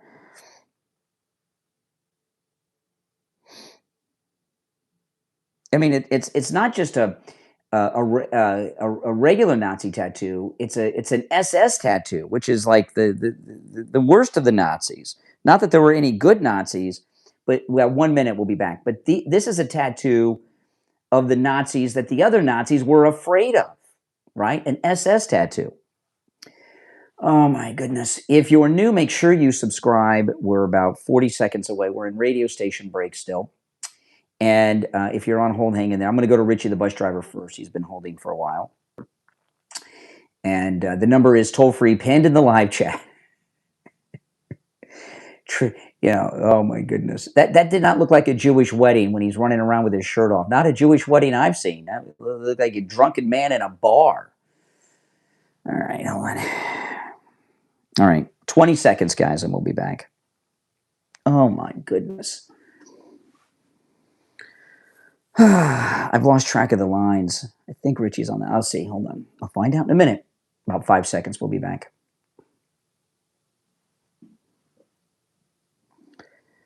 All right. This is a crazy show today. I'm just talking to a white liberal guy just called me, defending a Nazi. Before that, I talked to a black guy who's defending a Nazi. And I'm playing this audio with Bernie Sanders is endorsing a Nazi. And he's a Jew. So why is a white Democrat, a Jew, and a black man defending and supporting a Nazi? Oh my goodness. Let's see here. I've lost track of who's on what line, guys. So I apologize. This last caller just was disgusting to me. All right, you're on the air. What's your name? Where are you calling from? This is Anthony from New York, the red side. Okay, what's up, Anthony? I'm doing all right. What's going on, Anthony? I'm just imagining all these liberals with their twister mat on the floor of their mom's basement, yes, contorting themselves, trying to justify getting around being supportive of Nazis.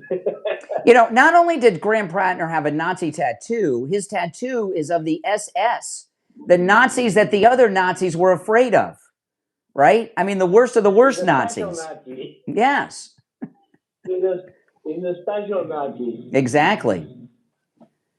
Oh my goodness. Unreal. But I know. These people will vote for anything and anything for power. That's all they want is power. Well, remember, Rush Limbaugh said that Democrats would vote for Adolf Eichmann if he had a D next to his name on the ballot. And I wish Rush were alive to see it, but it's happening right now in Maine with Graham Plattner. Well, we have the same problem here in New York. Mondani lied to everybody and told them, oh, yeah, we balanced the budget. Meanwhile, Kathy Hochul stole $12 million from the rest. Yeah, but we know, but everybody knows that his wife supports Islamic plane hijackers. It wasn't a secret. With Graham Plattner, they're trying to tell us he's not a Nazi. All right. Hey, listen, New York, I appreciate the call. All right, let's go. All right, you're on the air. What's your name? Where are you calling from? Yeah, this is Oh, hey, Richie. Good Richie. morning to Oh, you. my goodness, Richie. I tell you. I just listened to. First of all, I want to say this. I don't care. I don't care if the man has a Nazi tattoo or he had it blanked out. That's whatever in his heart is one thing. But when I see the philosophy of the socialist, actually communist, and the guy says Bernie Sanders, a Jew. Bernie Sanders is a communist first, and a Jew. I don't even know if he believes in Judaism. He's a millionaire first. He's a multi-millionaire first, Bernie Sanders, as he fights the oligarchy. If anyone investigated where he got his money from, they're worried about influences getting money that are turning against the United States. You just have to look at the leader. He stood by Mandani in New York City, and that was his candidate. He stood behind AOC in New York City, and that was his candidate. You see what's going on in New York lately? Yes. Then you turn around and you look at California. Let's go to Newsom's policies. Yes. You got homeless all over the street with drug needles and schizophrenia and crazy people with weapons on the street, knives, machetes.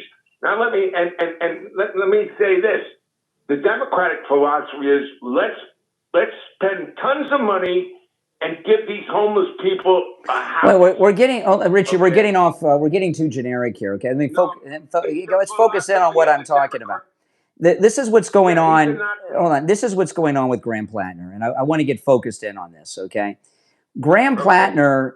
There's no doubt he's a Nazi because of the tattoo. He is a racist because he's made racist comments online about blacks. He said black people don't tip. No doubt. He's a sexist. He blamed female sex assault victims for their rapes. It goes on. And what I was talking about at the top of the hour about Graham Plattner was this: the Democrats have lost the white male middle class, and they're trying to get us back. They tried this with Tim Walz. It didn't work. They're trying again with Graham Plattner. They think because Graham Plattner is a white guy that's a Nazi, that's going to win back the white MAGA middle class to the Democrat Party, because when they see white middle class guys like you and me, they think we're Nazis. So they think it's a plus to have this guy with this big old Nazi tattoo on his chest. It's central casting is what they're doing. And, no, you have figured this out to a T. Exactly. There's no question in my mind that this is just like Spamberger in Virginia, a fake candidate who runs up the middle. But in the case of this guy, he's not running up the middle. He's telling everybody that basically all the rich, it's all the fault of the rich people that you have a situation. And today's show, let me tell you, I was so, if I had not had the heart scan from Life Imaging FLA and found out that I've got the arteries of a 25-year-old. Okay, I've got that. I do. I'm totally good. I'd be freaking out right now. You know, I get a call from a white gay guy who's supporting a Nazi. I get a call from a black Democrat who's defending a Nazi. We got a Jew, Bernie Sanders, defending a Nazi. I mean, I would have been afraid I'd have a heart attack. It's driving me crazy, these callers today. I want to talk about the guy that called you up that keeps on saying you're a white racist. Yes. You even got to a point where, I mean, that is a Democrat. Yes. Because it's the same thing. It's a Democrat when he hasn't got anything to run on. Yes. He's got to revert back to the same old tired crap, racist. Well, Renee from Harlem, besides Renee, and I know you're still listening, besides having a woman's name, okay, you have nothing between your ears. You are such a dumb human being. Yes. Not because you're black, because you're dumb. Yes. You are so dumb. And by the way, Renee, a black man can be a racist, which is you. So the bottom line is, every time you call Brian a racist, you expose yourself for your low IQ, low Democrat. That's a Democrat. That is exactly. Well, all racists have interracial families, I guess. All right, Richie, take care. Appreciate the call. Oh my goodness, you're on the air. What's your name? Where are you calling from? Good morning, conservative. Oh, hey, Doug. Oh my goodness. I'm telling you, man. This is amazing. Most people, I would think, wonder how come the Democrats have so many low-life, corrupt people that are robbing us. And apparently, the money is so great that it's such a law that you can't help these people from not wanting to run for office, man. They come in there, and then the worst part is they got such a low approval rating, but yet everybody votes for them year after year. Bernie Sanders in there for 1,000 years. Yeah. And they keep getting reelected. I don't know what's the matter with the American people. Everybody's got to wait. Well, it's the Democrats. I mean, it's the Democrats. It's what they're doing. All right, hey, Doug, I appreciate the call. Let me play this clip. This is the guy with the Nazi tattoo, Graham Plattner. He's on MS Now on Chris Hayes' show. This is yesterday. He's sitting next to Bernie Sanders, who's a multimillionaire.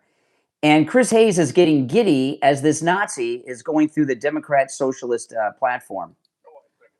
I think that's what somebody says when they don't want to see their taxes go up. There's absolutely no question that if we target the wealth where it's been hoarded, frankly, for decades at this point, and we pull it back into our system and put it in... You hear that heavy breathing? That's Bernie Sanders saying, wait a minute, he's attacking millionaires. That's me.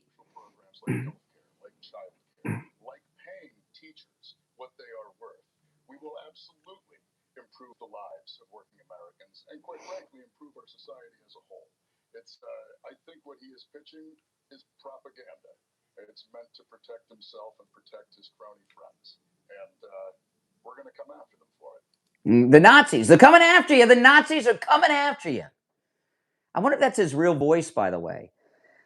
Oh, my goodness. On Saturday, I went and bought, I went clothes shopping. And I went and bought a whole bunch of new shirts.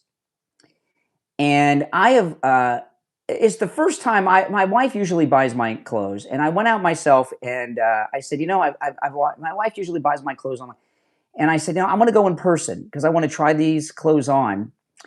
And it's the first time I went out and bought a bunch of new clothes. It's the first time I've done this at this level since I lost all this weight with Coastal Weight Loss Secret. And I'm going to tell you, I always had to buy shirts that were kind of too big because of my before I lost all this weight, I was starting to get a stomach.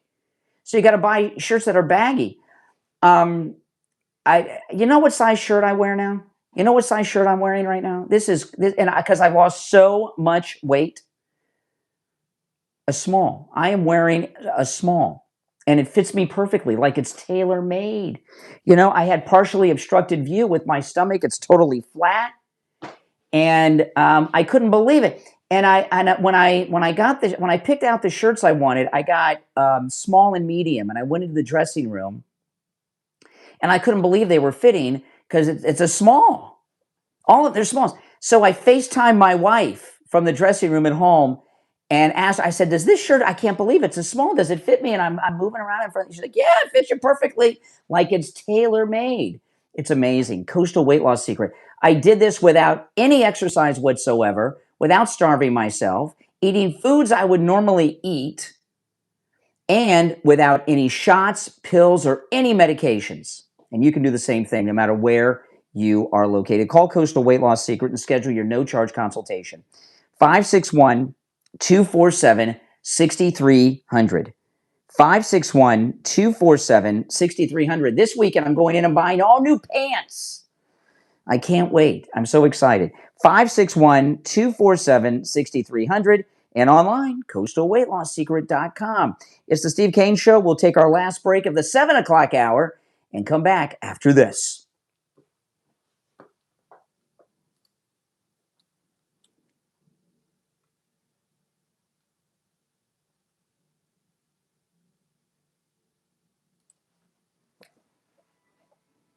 Some towns keep secrets. Covenwood, buried there's alive. From author R.L. White comes a dark gothic supernatural fantasy filled with haunted houses, cursed mirrors, living books, ancient magic, and women history tried to erase in Witches of Covenwood. Available at Lulu.com. When Sadie Harper uncovers the terrifying truth behind Blackthorn Manor. She's pulled into a hidden world where witches were condemned, their names stolen, and their stories rewritten by powerful men who call cruelty justice. Now, alongside a powerful sisterhood of women, Sadie must fight to expose the truth, break ancient curses, and free the forgotten voices trapped beneath Covenwood itself. Dark, emotional, atmospheric, and unforgettable. Witches of Covenwood, from author R.L. White, is perfect for readers who love witch mythology, gothic mystery, fierce female friendships, and supernatural suspense. Get a copy right now at lulu.com, and be sure to visit the author's website, indietarothouse.com. Witches of Covenwood, from author R.L. White, on lulu.com. Hi, Tom here. We are LaPorta Roofing, a family business since 1983. You are our customer. Words our boss. We are here for and because of you, not the other way around. The 2026 rainy season is upon us. Because we haven't had a hurricane in 2 years, all the storms.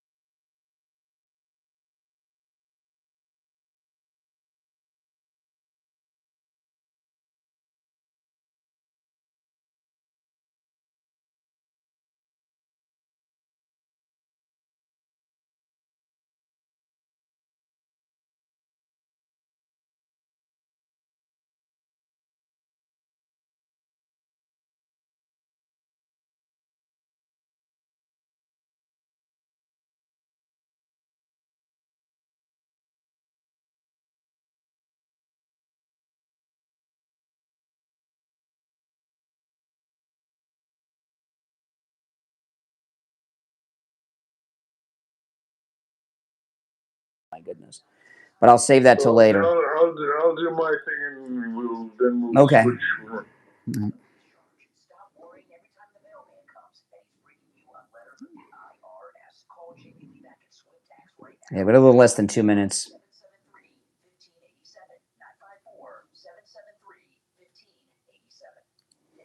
954-773-1587. All right, let's We see. haven't done the gold report. That's an hour right? away. That's an hour away.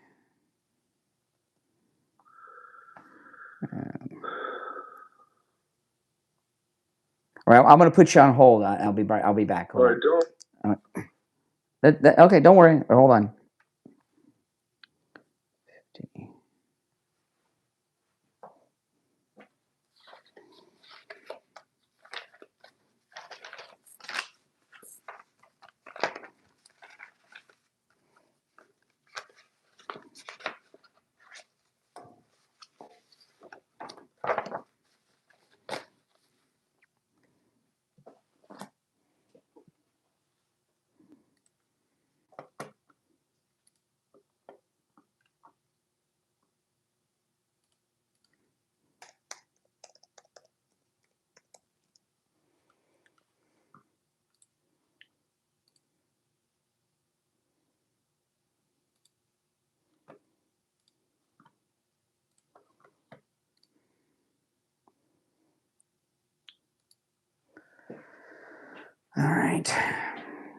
All right, we have a little less than 90 seconds. We'll be back. Okay. Oh, the last member of the Neil Rogers show died last week. Who is that? Boca Brian died. That's it. They're all dead now. You're kidding. Yeah, Boca Brian. Remember Boca Brian became Boca Brittany? Yeah, he was a kid guy. Yeah. Didn't like the two of us, but whatever. But the whole Neil Rogers show crew are dead now. Yeah. No, that's it. What about Craig? Is he still going? If Craig died, Al Knight would call me. I would think so. Yes, he always calls me when people die. I can't believe that Al Knight is going to outlive me. Al Knight's like a couple years older than me. I don't mean Al. Oh, Craig? Oh, Craig yeah. Worthy. No. I can't imagine. I don't know how that's possible. All right, we got 30 seconds. All right, stand by. Oh, my goodness. This has been a crazy show today, I got to tell you. I've been listening. It's been fun. Oh, my goodness. Oh, pretty twisted. All right, stand by.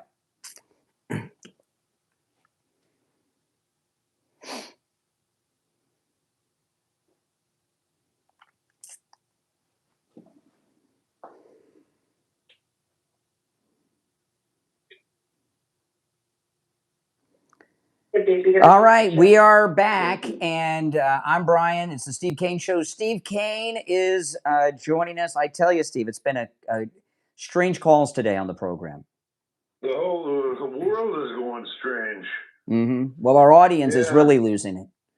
Well, I wanted to pick up where we left off yesterday because you're my major source of information. Because everybody else was all screwed up. We ended yesterday's show in agreement, if I remember correctly. Let me just review the last thing I remember to see if we're in accordance. We thought that Donald was going to let the Iranians come up with all the Iranians. They both. Anyway, it was going to let them put down their list of conditions and then blow the whole thing out of the air and say that's not what we agreed on, and then launch an offensive. And I came up with that, and you agreed. We thought that's how it was going to play out, and it hasn't played out that way at all. Well, no, there was Trump bombed Iran last night. They took. Well, let me give you my end of what I know, and you fill in the blanks because I'm dazed and confused here. Trump is saying right now that he wants to make he wants to bring back the Accords and make a big peace treaty with everybody after telling us when we agreed that we couldn't trust these bastards. And that threw me. No, there's really no updates really with Iran. Okay, other than there's two things. If you're on hold, by the way, stand by. The things with Iran. Trump did bomb them, took out some rocket sites, and they were trying to lay some mines in the Persian Gulf, so they took out those mine laying boats and some rocket launchers. What's the plan? We don't. There's no. He's not telling us. He's not. It's secret plan. He's not telling us anything. But he did offer He did say that he offered the Iranians the opportunity to sign on to the Abraham Accords. Yes, that's good. That's what I was trying to say. Yes, but that's all. There's not really any major update on Iran. But that would be, if that was true, that would be a major update. But there's no update. But we don't trust them. We said any agreement with the Iranians is not worth the paper it's printed on. Well, this is a thing I've learned. One thing I've learned as I've gotten older is there are certain people that when they have a job to do, they're competent, and you just don't worry about it and let them take care of it. Like, as an example, we've got our board out Mike, who does a great job. I don't have to worry. He takes care of everything. We got President Trump. I don't worry about it. He's going to take care of it all. Right? There's no major update in Iran. Whatever he does, it will be the right thing to do. We're back to the old argument between the two of us about faith and blind faith. Trust in Trump. I can't go that last mile. No, I can. Well, I can. Well, yeah, but I don't know. It doesn't make sense to me. If we can't trust him, why is he trying to bring them into the Abraham Accords? Maybe because he probably knows they won't, right? And he's making them a great offer that they're never going to accept or abide by, so he can blow them up. That's the possibility. I just know that I trust in Trump, and whatever he's doing whatever he does will be the right thing to do. I don't know. That's what drives some of your listeners crazy. I don't know. I think you're driving them crazy. Because I think most people in the audience trust in Trump. Trusting in Trump is one thing, but as I say, on blind faith, it doesn't make sense. And we've got so many great things today. I've got an update on the Debbie Wasserman Schultz race. You were telling me I've been saving this for you. I've been saving this for you. Okay, now just to recap, Debbie Wasserman Schultz is, Ron DeSantis and the Florida Republicans, when we did the redistricting, we redistricted her district pretty much out of existence, so she can't get elected in the district that's reelected her, unfortunately, all these many years. And Debbie Wasserman Schultz is, I think she's probably the most disliked Democrat in the state of Florida, right? Certainly by us. Yeah. Well, I've never heard in all the years Debbie Wasserman Schultz has been on the scene. I've never heard Debbie Wasserman Schultz. I've never heard anybody make a positive comment about Debbie Wasserman Schultz. And yesterday, so what she's done is she knows she can't get her elected in her new district. So she's taken it upon herself to run in District 20, which is the last remaining black district in the state of Florida. It covers every black neighborhood in Broward County. And I was telling you yesterday that she made an announcement video, and to the right side of the screen, over her left shoulder, is that old poster of Obama, the cartoon one that says hope underneath it. She had this Obama poster up against the wall. It was framed, but up against the wall, so she could let people know in the black district that she's down with the black folks. She's got Obama's poster on the wall. Well, this is a primary she's running in, and there are, I don't know, maybe there's 3 or 4 others running in the primary. One of them is the black woman who was just tossed out of Congress, who held that seat, and she's running in the primary to gain her seat back. You may have seen her.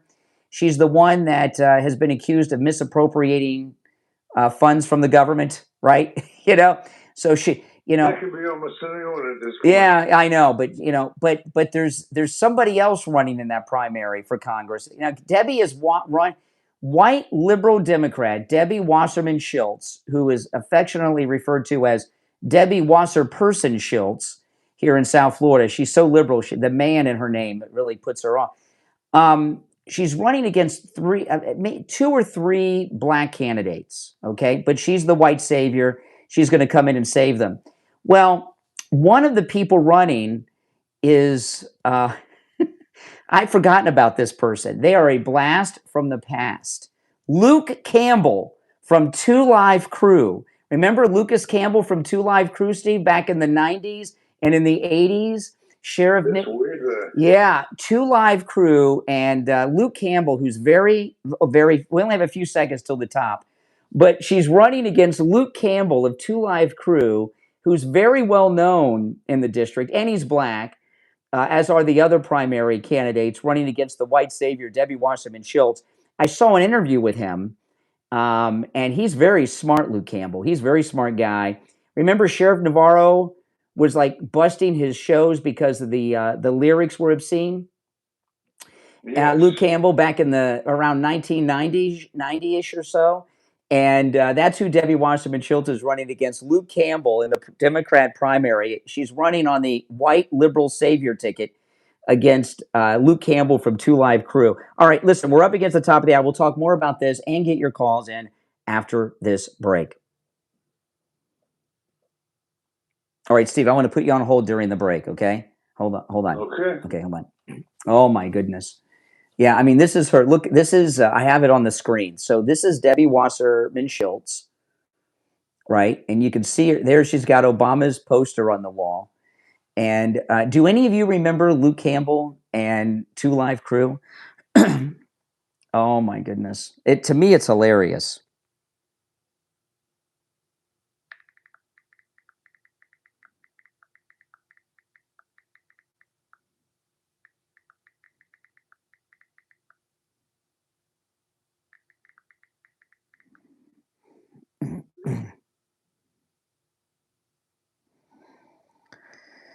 All right, stand by, guys, stand by. All right. Oh, my goodness. If you'd like to call in, the number's toll free. It's pinned in the live chat, 888-465-2631. 888-465-2631. It's a toll free call no matter where you are listening. Oh, my goodness. Oh, it's oh, my goodness. Let me see here.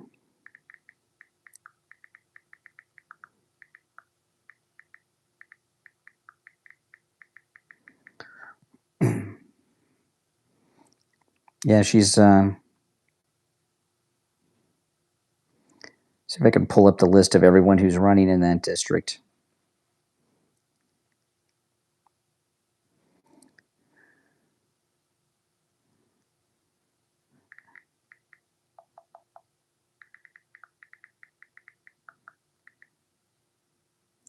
Let me see.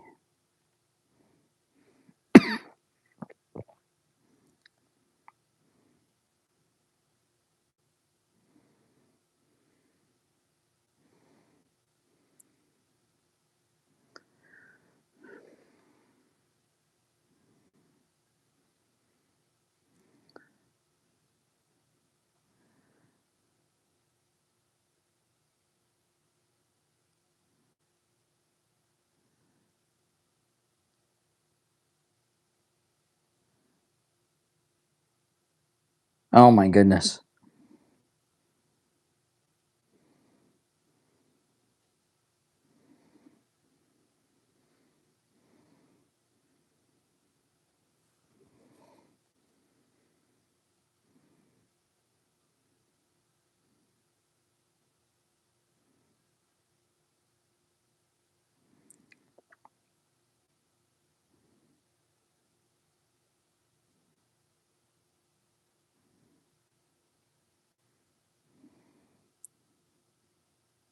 Okay, stand by.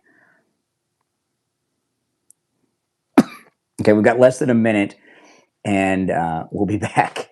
Oh, this is great. Stand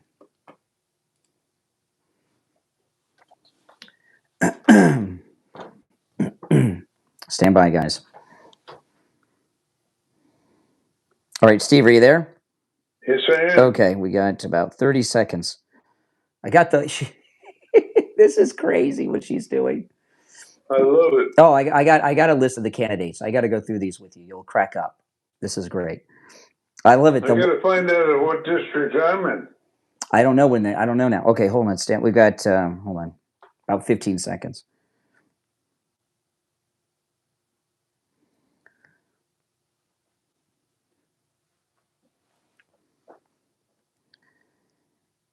All right, the 8 o'clock hour has begun. It's the Steve Kane Show. My name is Brian Craig. Steve Kane is here. Okay, Debbie Wasserman Schultz is running on the White Liberal Savior campaign ticket in the last black district in Florida. And I told you she's running against Luke Campbell from 2 Live Crew, who I think is the front runner. And I'm going to go through the other candidates with you, Steve. This is great. This is great. But before I do that, I want to talk to you, those of you out there that may be suffering and over your head and underwater with high interest credit card debt or other debt. I want to tell you about American Financing. Homeowners, American Financing has a way out for you. All right. They'll put together a real strategic plan so you can reset your finances and reclaim your budget. American Financing specializes in building plans tailored specifically to your goals and your situation. They're going to look at your current debt and show you exactly how your home's equity can work smarter for you so you can roll that high interest debt into one simple, manageable monthly payment. Now, listen to this. This is amazing. There are no upfront fees and zero pressure. Just honest advice from salary-based consultants. And on average, American Financing customers save $800 a month. That's $10,000 a year. Start today, and you may be able to delay 2 mortgage payments. American Financing, America's home for home loans. Give them a call, toll free, 866-885-1081. 866-885-1081. That's 866-885-1081. All right, so I mean, I don't know what to make of this, Steve. Let me answer all these lines coming in. But Debbie Wasserman Schultz running in a black district that has all these black candidates running in this primary as Democrats. Is it arrogance? Does she really think she's a white liberal savior? Or does she think that the black vote is split and she's the only white person, so she'll come out ahead? I'm not sure what it is. Well, either way, I would like to take this opportunity to extend an invitation to Debbie. And of course, we can also contact Luther and oh, yes. the Steve Kane Show as a yes. format to do a debate. I would love to have our Luke Campbell. listeners would love to Yes. listen to that. You know, I'd love. You know, I saw Luke Campbell on an interview before this happened, and I just know Luke Campbell from all those great songs. Like, you remember that one lyric, F Navarro? That was great. You know, remember that was great. But he's like Spencer Pratt. He's all grown up, but he's a Democrat. So Debbie Wasserman Schultz, white liberal savior. You know, I got news for her. Okay, while the black vote may be split among all these black candidates because they're all black except her in the Democrat primary, there are only 3, maybe 4 white people in the whole district. Okay. So if that's what she's gambling on, okay, first is Dale Holness. Okay, and he's very upset. He's black. He says the black community have been the most loyal to the Democrat Party. He says we vote 90+% every election as Democrats. We're the most loyal. You got that right. Sheila Sherfilis McCormick, she's the one that just resigned from Congress in that very same district because of some suspicions of financial crimes, you know, that she's been allegedly involved in. But she's running to reclaim her seat. Okay, Elijah Manley, he says, I don't know who Debbie Wasserman Schultz is listening to, but what she needs to do is run where she lives. That's where you live, Steve. She lives in your district. Is it? Yeah, well, but she's not running in the district where she lives. She's running in District 20 where there's, you know, where the black people live. Luke Campbell from 2 Live Crew, he says, I will not be running from no Debbie Wasserman Schultz under no circumstances, because at the end of the day, people are going to vote for who they want to vote for. But it takes... Sounds like he's spoiling for a fight. Oh, yeah. But it takes the people to stand up to the oppressor. And she is the oppressor. She's no different than anything they're doing in Louisiana, Tennessee, and Alabama. Oh, my goodness. And then... We could provide a nice neutral format here. Absolutely. For both of them to air their grievances and... Absolutely. And show their best. And I'll run out and get a couple of 2 Live Crew actual vinyl albums for him to sign, one for each of us, Steve. Okay, exactly. And then finally, Maisha Williams is the final black Democrat in the district. She's the stepdaughter of Alcee Hastings, okay, the former Congressman Alcee Hastings, who's dead. Yeah, he died about 5 years ago. And also Dale Holness, he's black, former Broward County Commissioner, who ran and lost against the woman that had to resign that's running for it again. So she's got all these black people in her running. And Alcee was involved in a scandal. Well, he was an impeached federal judge. He was impeached by the House of Representatives because he was suspected of, when he was a judge, taking a bribe from a drug trafficker or something, I think was the charge. Yeah, but he's like a very famous, well-known person in the district, and his stepdaughter's running. So Debbie, on that you know, what goes through her mind that she's going up against a family member of Alcee Hastings, Luke Campbell from 2 Live Crew, and a whole bunch of other black people that are community activists in that district, and she thinks she's going to come in and win it? As you know, what's going through her? Is it desperation? Is it arrogance? White liberal savior? She's confident. She's confident in her abilities, and I commend her for her courage. All right. I love it. Take care of that. I love it. You're the producer. Yeah. You're all invited, especially Luke Campbell.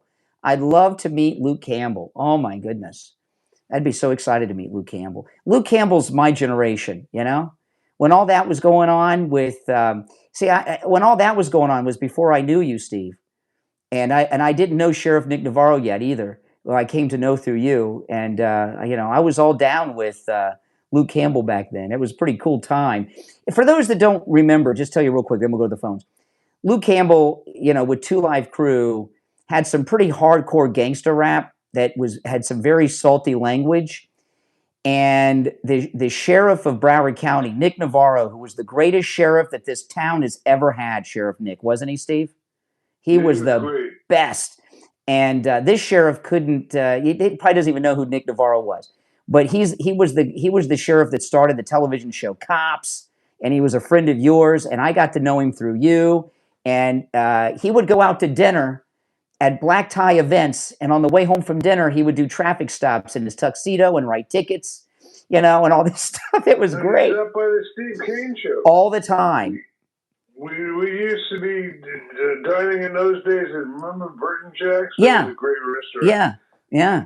And then there was able to replace Burton Jack's. That was a great sponsor. And anyway, he used to stop by after dinner. Yeah. On his way home in Port Everglades, and he would sit at the table and we'd catch up on politics. Yeah, he was awesome. One time he left Burton. One time he had dinner at Burton Jack's with the chief of police of Moscow. And after dinner, he took the chief of police and led a raid on a gay club, a drug raid on a gay club in his tuxedo. And he had the chief of police of Moscow. He was a great man, but he certainly, just a legend.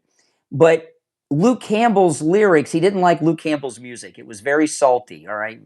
And for some reason, I want to say the particular show that got the national attention was in Hollandale. I may be wrong. 1990 was a long time ago. I was just out of high school. But he raided the club where Luke Campbell and Two Live Crew were playing because of not because they were doing anything illegal, but the lyrics were so profane. So much profanity with it. And it was a big national story because it was a First Amendment battle and all that stuff.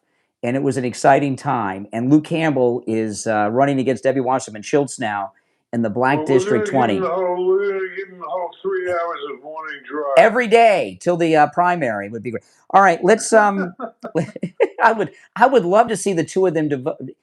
Debbie Wasserman Schultz. I'd love to see her debate a master of rhyme like Luke Campbell. You know what I mean? He's very smart too. I saw this recent interview. I was very impressed with him. Debbie's no slouch, she knows her Really? stuff. Really? Yeah, she does. If she knew her stuff, would she be running in a black district? I don't know. All right, let's go to the phones and we'll break. You're on the air. What's your name? Where are you calling from? Brother Brian, Uncle Steve, good morning. IB. Hey, IB. You giving me IB, how you doing? Brian, you giving me I'm breathing, boss. You giving me flashback, Brian. I know. I know. Who would have thought? Me and my brother me and my friend Melvin, we used to go to where they were having those shows, but we didn't have money to get in. So like a lot of people would be on the outside, the whole group of people. And you're really taking me back to that. You remember the Yeah, the big song was, if I remember correctly, the song in question was "As Nasty as I Want to Be." Sounds from. I may be wrong about that, but was that it? No, that's the name of the album. As Nasty as I Want to Be was the album. Yeah, that's the one. That's the one. That's the one where he had the lyric in it. F. Navarro and Martinez too, who was the governor at the time.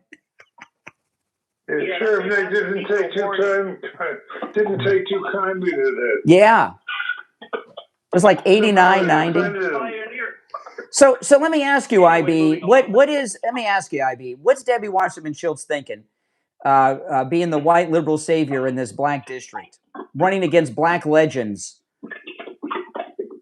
Luke Skywalker, who couldn't use that name anymore because of the infringement of Star Trek, he had to go back to. All right, you're having too many flashbacks to the '80s to have a conversation, IB. I can't. Everything he's see how famous Luke Campbell is. IB is like in a day. Luke Campbell's pretty famous if you're my generation, and especially if you grew up in South Florida, and because all this controversy happened here. And it was exciting because I was either a senior in high school or right out of high school. I can't remember. It was a long time ago. But it was all happening here. And in that district, Luke Campbell's a legend because it's a black district on top of everything. Oh, my goodness, we got a break. Okay, I'm going to put you and everyone on hold. We'll take a break and be back.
You're calling.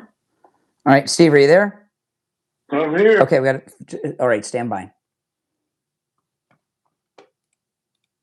Brian? Yeah, hold on. 10 seconds.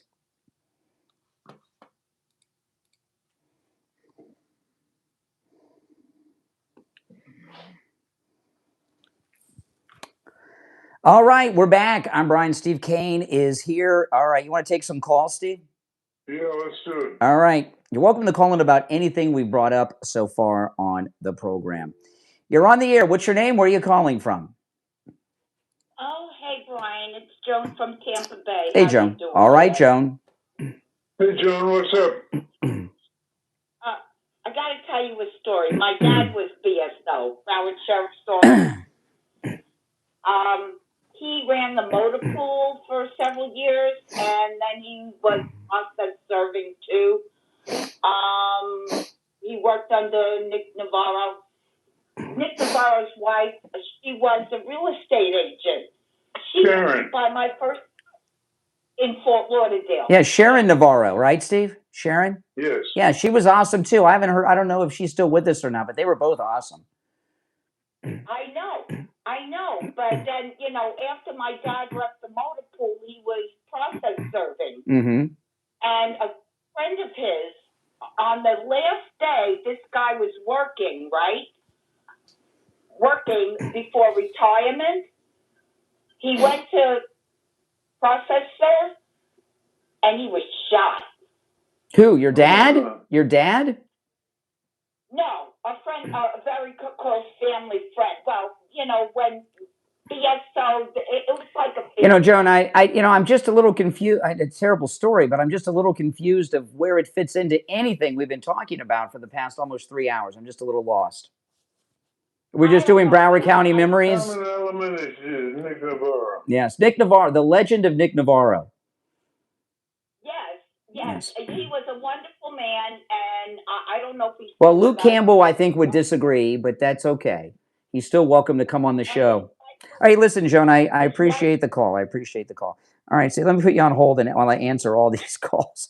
We don't want to do Broward County Memory Day, okay? Okay, we're trying to keep the focus. Let me take another call or two, Steve. But if it continues on this direction, I'm gonna share some other things with you because when we mention memory lane, our callers are starting to.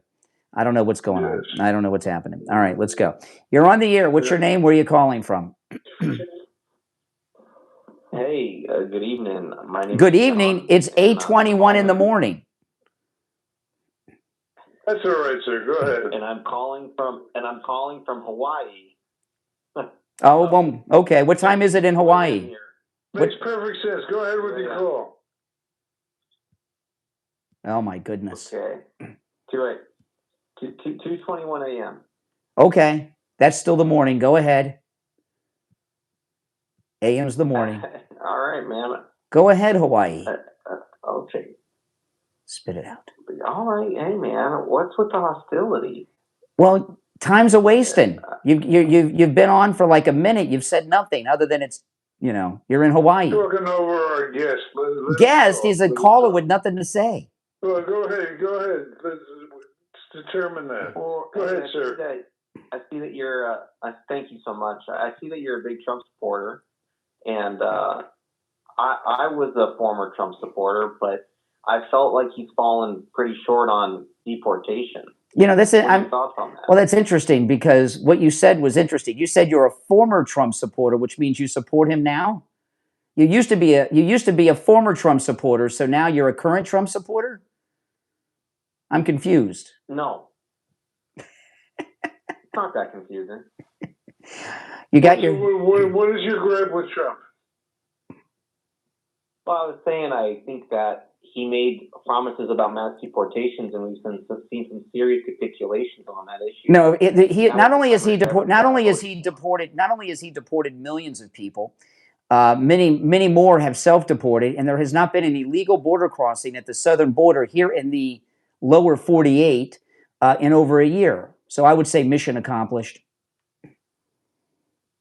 Well, what were your thoughts on him slowing down deportation? Why did you hold on? Let me just explain. Why are you so anxious to get rid of all our immigrant friends? That's what you're saying, right? That you American. Yes. Yeah. That's what I'm saying. Yeah, that's right. You forgot your position. Yeah. Okay. No, all right. I So you may see. I want to deport. I want mass deportations because I want to preserve the American culture. Oh, really? In Hawaii? Some kind of bigot, sir? In Hawaii? You some kind of bigot? Yeah. Oh, okay. Oh my goodness, he's a bigot. I'm in the military, dude. Oh, okay. What do you do in the military? At least you're honest, sir. You may be a bigot, but at least you're honest about it. What do you do in the military? I'm in the Navy, and I'll just leave it at that. What's your rank? I'd rather just stay somewhat anonymous. Well, there's like 1 million people in the service. What do you do in the Navy? I'm on a ship. On a ship. And what do you do on that ship? Yeah, I'm surface. What's your rank? What's your MOS? I'd like you to respect my privacy. Your privacy? Respect my privacy at this point. Your privacy or your privacy? Yeah, real sailors don't say privacy. They would say privacy, and they would tell me their MOS.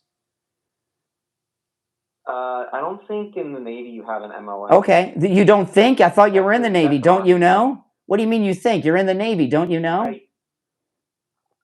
I was being polite. You don't have an MOS in the Navy. Okay. So what's your rating? What's your rank? Okay. Where'd you go to boot camp? Where'd you go to boot camp?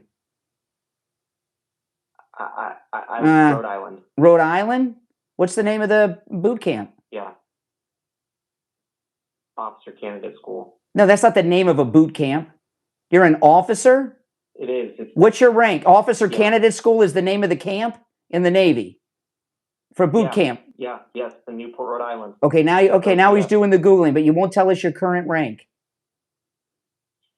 I'm not doing. Do you understand? First off, do you understand that you are violating the military code of conduct right now? Are you aware that you're doing that? How? Well, if you were really in the Navy and went to officer candidate school, who'd you go? Who was your DI? Louis Gossett Jr.? I got nowhere else to go.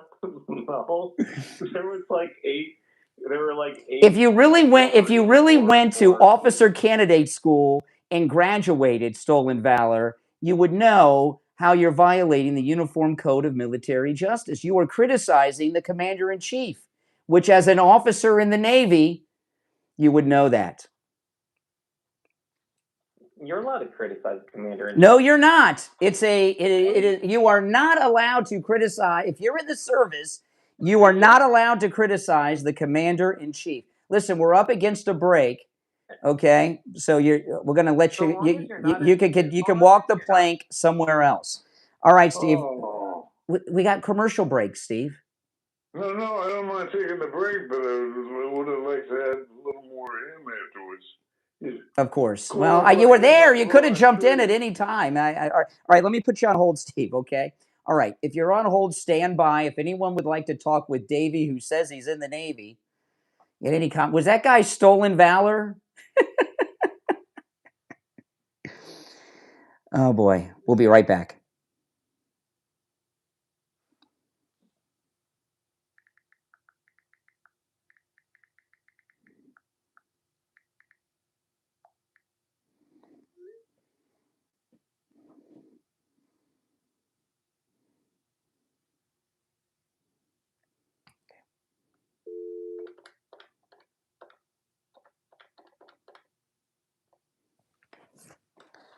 Oh.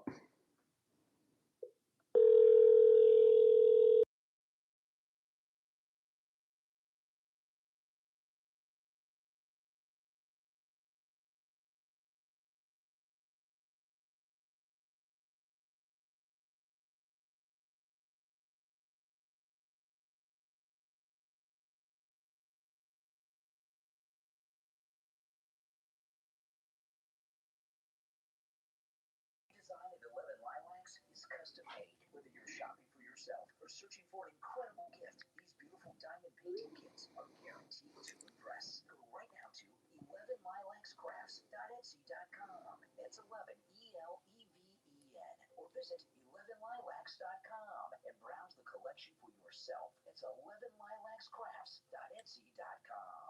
designed to brighten your world. Hi, Tom Laporta here. We are Laporta Roofing, a family business since 1983. You are our customer, in other words, our boss. We are here for and because of you, not the other way around. The 2026 rainy season is upon us. Because we haven't had a hurricane in 2 years, all the storm chaser roofing companies have gone out of business, leaving only the strongest and the best contractors. At Laporta Roofing, we will never sell you a roof you don't need. We don't have salesmen or commissions, so we will never pressure you to sign a contract. Also, deposits are not required. At Laporta Roofing, you will always come first. We must earn your trust, and we will. So call me on my cell at 954-604-4602 or find us on the web at laportaroofing.com. That number again is 954-604-4602, 954-604-4602, or on the web at laportaroofing.com. You owe back taxes? Jamie Lee back at Swift Tax is here to help. He's helped people just like you with their IRS problems. He doesn't charge the fees the other companies demand. Jamie Lee back at Swift Tax. We're in a break, call, and we're in a break. Stop worrying every time the mailman comes that he's bringing you a letter from the IRS. Call Jamie Lee back at Swift Tax right now.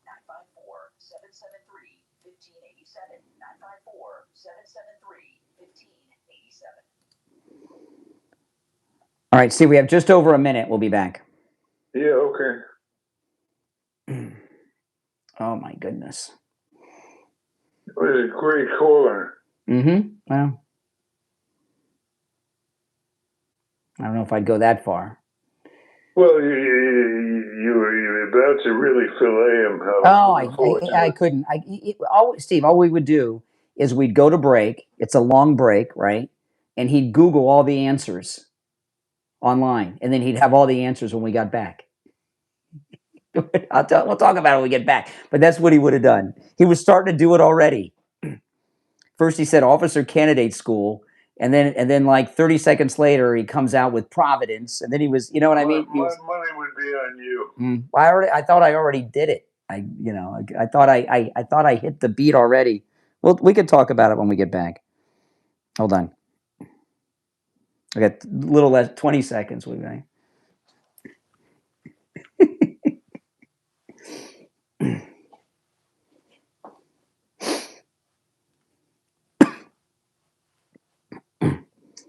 Oh my goodness. Stand by. Oh, it is. Yeah. Hold on. Stand by.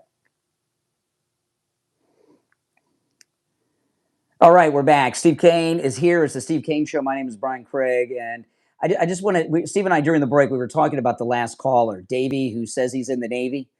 And you know what happens, Steve? I don't hold callers over through breaks very often. In fact, you could probably count on one hand in my entire career how many times I've held callers over through a break. It's just I don't typically do it for a lot of reasons. But that particular guy, Steve, okay, he obviously was lying through his teeth, which I totally exposed. But what happens with some of these callers now, this is, when you first started doing this show in 1977, and then when I started doing this around the Luke Campbell Navarro time, like in 91, 92, the internet had not been invented, right?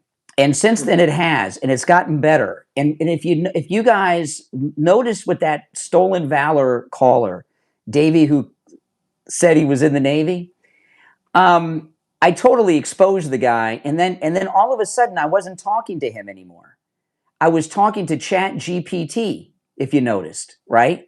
Because I'd asked him some questions, which anyone who was in the military would have the answers to. And then all of a sudden, I said, well, where'd you go to boot camp? And then there was a pause, and then like a few seconds later, he says, Officer Candidate School, which is not a boot camp, by the way, and it's certainly not the name of a camp or a base.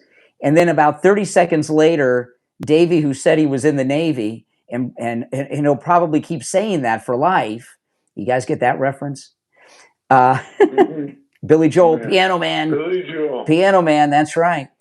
And then 30 seconds later, he said Providence.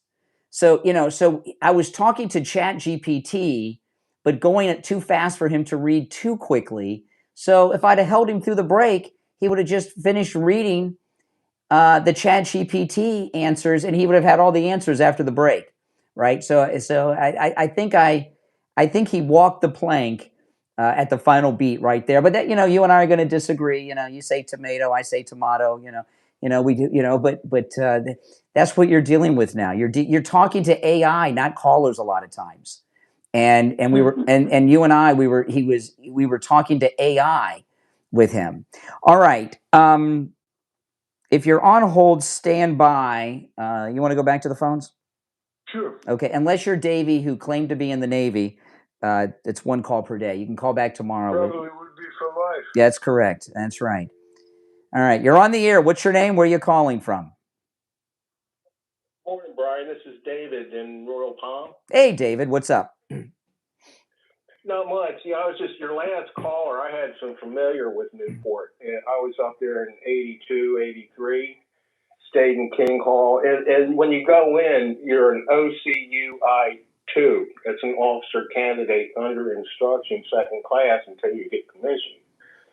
And it was a wonderful place, but it's the first time I've ever heard anybody claim that didn't go there. And he said Providence, not Newport. And you could tell when I said, who was your DI? Louis Gossett Jr., and he started laughing. So basically what he was telling me is what he remembered from watching An Officer and a Gentleman, because he knew what that meant. You know what I mean? Give me a break. What a liar. Stolen valor. What do you think? It's a lot different from boot camp. It's when I was there, it's a lot more. You're on your own, but you have to do it yourself. Yeah, but see, you were really that. You really were in the service. You really went there, so you have the answers. What did you say? You're an O what? OC. Okay, yeah. As an example, instead of in the officers, instead of E this, E4, E3, E2, you're O. He didn't have any of that because he was a liar. Stolen valor. All right, David. Appreciate the call. All right. Oh boy. All right. The phones are just ringing off the hook, Steve. I don't know what's going on with our audience. I guess they have something to say. All right, let's go. You're on the air. What's your name? Where are you calling from? Hey, Lynn from Boynton. Hey, Boynton. How you doing? Hey, so I heard you talking about Bert and Jack's there for a couple of minutes. And Yes. Brian, have you ever been to Bert and Jack's? Are you kidding me? Of course. They were major sponsor of the Steve Kane Show for 10 years. Do you remember how much? Wow. Do you remember how much trade we had built up at the end of Bert and Jack, Steve? A ton. Am I allowed to say? Well, can I say? Well, Bert and Jack's. My girlfriend worked there, and so I was visiting her from New England. So she said, "Come on down." Told me where it was. And I was so scared getting there because you would drive through all the, the containers that they're going to put on the ships and all. It's in the middle of Port Everglades. Yes, I was so scared. So I get to the building, but it was like a nice little oasis when you see the building finally. You realize there are people here. And so I get in there, and, well, you must have known, Steve, Jack Anderson, right, was Burt Reynolds' partner in that. He was the Jack of Bert and Jack. And he was the nicest guy. And they told me, he said, come on out onto the patio and look at all the boats and the lights and all this stuff, because he knew I wasn't from the area. So I was out there for 15 minutes, and him and my girlfriend came out to check up on me. And I said, what the heck is this big white wall moving in front of me? Well, it was a car carrier, and it was so close to the building, I didn't know what it was. I thought it was this huge white wall moving. It was a nice, nice restaurant. That's for sure. Yes. Yes, it really was. My girlfriend worked there for quite a few years, and at the time. It was the only restaurant in Broward County that required a jacket. You had to wear a jacket there. Wow. Yeah, that's right. You're right, because they had jackets. That's correct. All right. Hey, listen, I appreciate the call. I'm sorry, Steve, to bring up Broward County memories with Luke Campbell. I bring up Luke Campbell, and then it's Broward County memories or every call. But that's true. Remember there was Remember the valet driver that drove a car into the water in the port? Yes, right. It wasn't your car, I hope, or mine. All right, No. let's go back to the phones. All right, you're on the air. What's your name? Where are you calling from? Yeah, Jeff Lakeland. Oh my Hey, goodness. Steve, how you doing, buddy? Oh my goodness. Hey, Jeff. Ugh. What's up? Hey. Hey, you know, I heard you mention, you're talking about Luke Campbell. I remember it was in Hollywood when you supported Nick Navarro. Now, I have something earth-shattering news from that time. About around 15 years ago, give or take, there was a guy I met a bar that actually ran against Nick Navarro. It's happened to your memory. He went against Nick Navarro back then. He was a cop. He loved, by the way, today he loves Trump, major Trump supporter. But I brought up your name, and he said he was on the show, and he said you brought a gun to the show, and he was going against Navarro. And when I mentioned your name 2 or 3 times, he got pissed off at me, big guy. And he's a biker too, besides being a cop. And he told me to shut it. Don't not make. He's ready to punch me in the mouth just by mentioning your name. Now that's pretty good. Now, do you have any memory of a guy like that was on your show, and you advocated carrying a gun back then, and everybody should have a gun? I think you had a sponsor. With the shooting, getting a gun. Yeah, I had a sponsor, Guns and Knives, I think was the name of the sponsor. It was a great sponsor. I remember the whole period. It was great. And those were the salad days of talk radio. Neil Rogers was on the air, and we had a lot of fun. I don't understand why someone would want to punch you out just because you said Steve Kane's name. That sounds like a person that's unhinged. Well, because yes, he ran against Nick Navarro. Well, that wasn't smart. He was one of the greatest. Do you remember the guy that ran against Nick? Do you remember his name? Yeah, he was like his name was Tom. First name. He was like a biker back then, but he was also a cop. And he wanted to run against Nick, and you wanted to, I don't know, impress him, and you brought a gun. Steve always has a gun. No. Steve always has a gun. Okay. So you don't recall that anybody like that, Steve? Steve, now listen, Steve. Out of the 600,000 shows in the 49 years you've been on the air, do you remember a guy named Tom? Oh my goodness! And how many bikers do you have that would be on go against Nick Navarro? Now, come on, be real, Brian. What kind of biker would be a cop at the same time? When you say back at that time, Steve will tell you there were a lot of the real bikers, like the Outlaws, like the Outlaws. I know there's motorcycle officers, but you're talking about like a guy from the Outlaw Motorcycle Club or something. That's bizarre to me. No, he was a cop. I don't think nothing like that. But okay. There are cops that are bikers. You'd be surprised. Anyway, maybe somebody else will remember. A guy named Tom from 1991 who had a motorcycle. I don't think you said. I mean, you weren't doing anything with that back then, Brian, were you?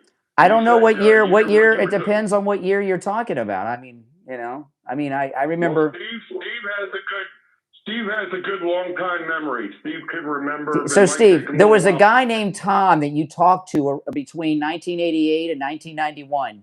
He had a motorcycle. Do you remember him? Oh my goodness! All right, thank you for the call. Oh my goodness!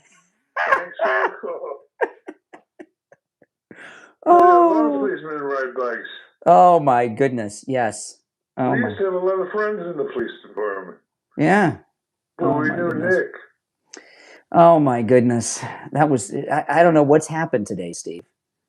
I don't know what happened to this show. I don't know. Something happened to the show. I want to talk. I want to talk about Coastal Weight Loss Secret. I was talking about this in the last hour. I went clothes shopping on Saturday, and I bought a whole bunch of new shirts because I needed new shirts.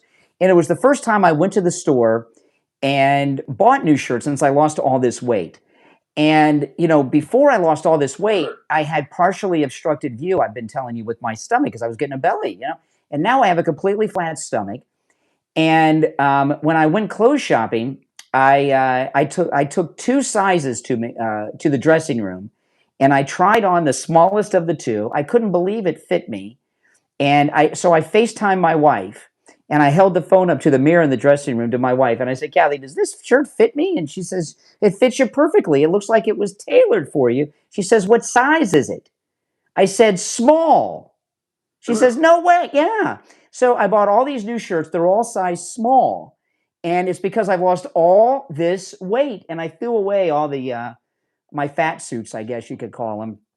But I am now wearing size small in shirts. I've lost that much weight. By the way, without any pills, without any injections. Go online and look at Kelly Osbourne's most recent photographs. That's what you look like when you take those pills and shots. You don't want to look like Kelly Osbourne. You want to look like me, all natural and great. Without any shots, without any pills, with zero exercise, without starving myself, and eating foods I would normally eat. Call Coastal Weight Loss Secret and schedule your no-charge consultation. 561-247-6300. 561-247-6300. That's 561-247-6300. And online, coastalweightloss.secret.com. We'll be back with the Gold Report after this. All right, Steve, hold on.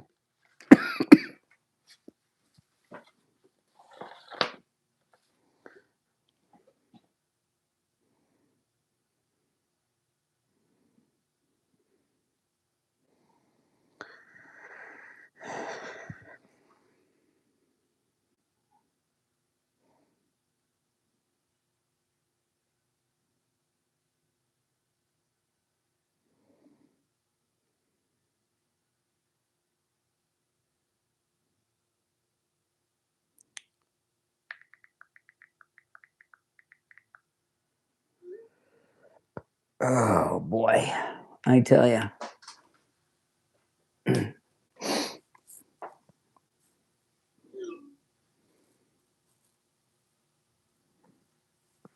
Okay. Oh, my goodness. These calls today are nuts. Nuts.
before President Trump overtook the Republican Party. And when President Trump overtook the Republican Party, he's ridding us of these never-Trumper rhinos, of which Bill Kristol is one, right? Cornyn is another one who's going to lose tonight to Paxton, right? Never-Trumper rhino. Rhinos are Democrats. We call them Republican in name only, fake Republicans. All rhinos are Democrats. And this is amazing. With Bill Kristol, you know, if you go back, and you guys remember, Bill Kristol was like Ann Coulter. He was on every show all the time, and he was this snooty Republican who was up on high, looking down at all the serfs, you know, like you, like me, like President Trump, and all the rest. And we find out he's now a Democrat. I argue he always was a Democrat, like every other fake Republican rhino. Guys, please make sure you like the video before you go. Liking the video helps so much. It's what gets the video and the channel and my other videos recommended to people that have not yet found my channel. So please like the video. And yeah, that helps a lot. And if you're new, welcome and please subscribe. My name is Brian Craig. This is where MAGA comes to talk.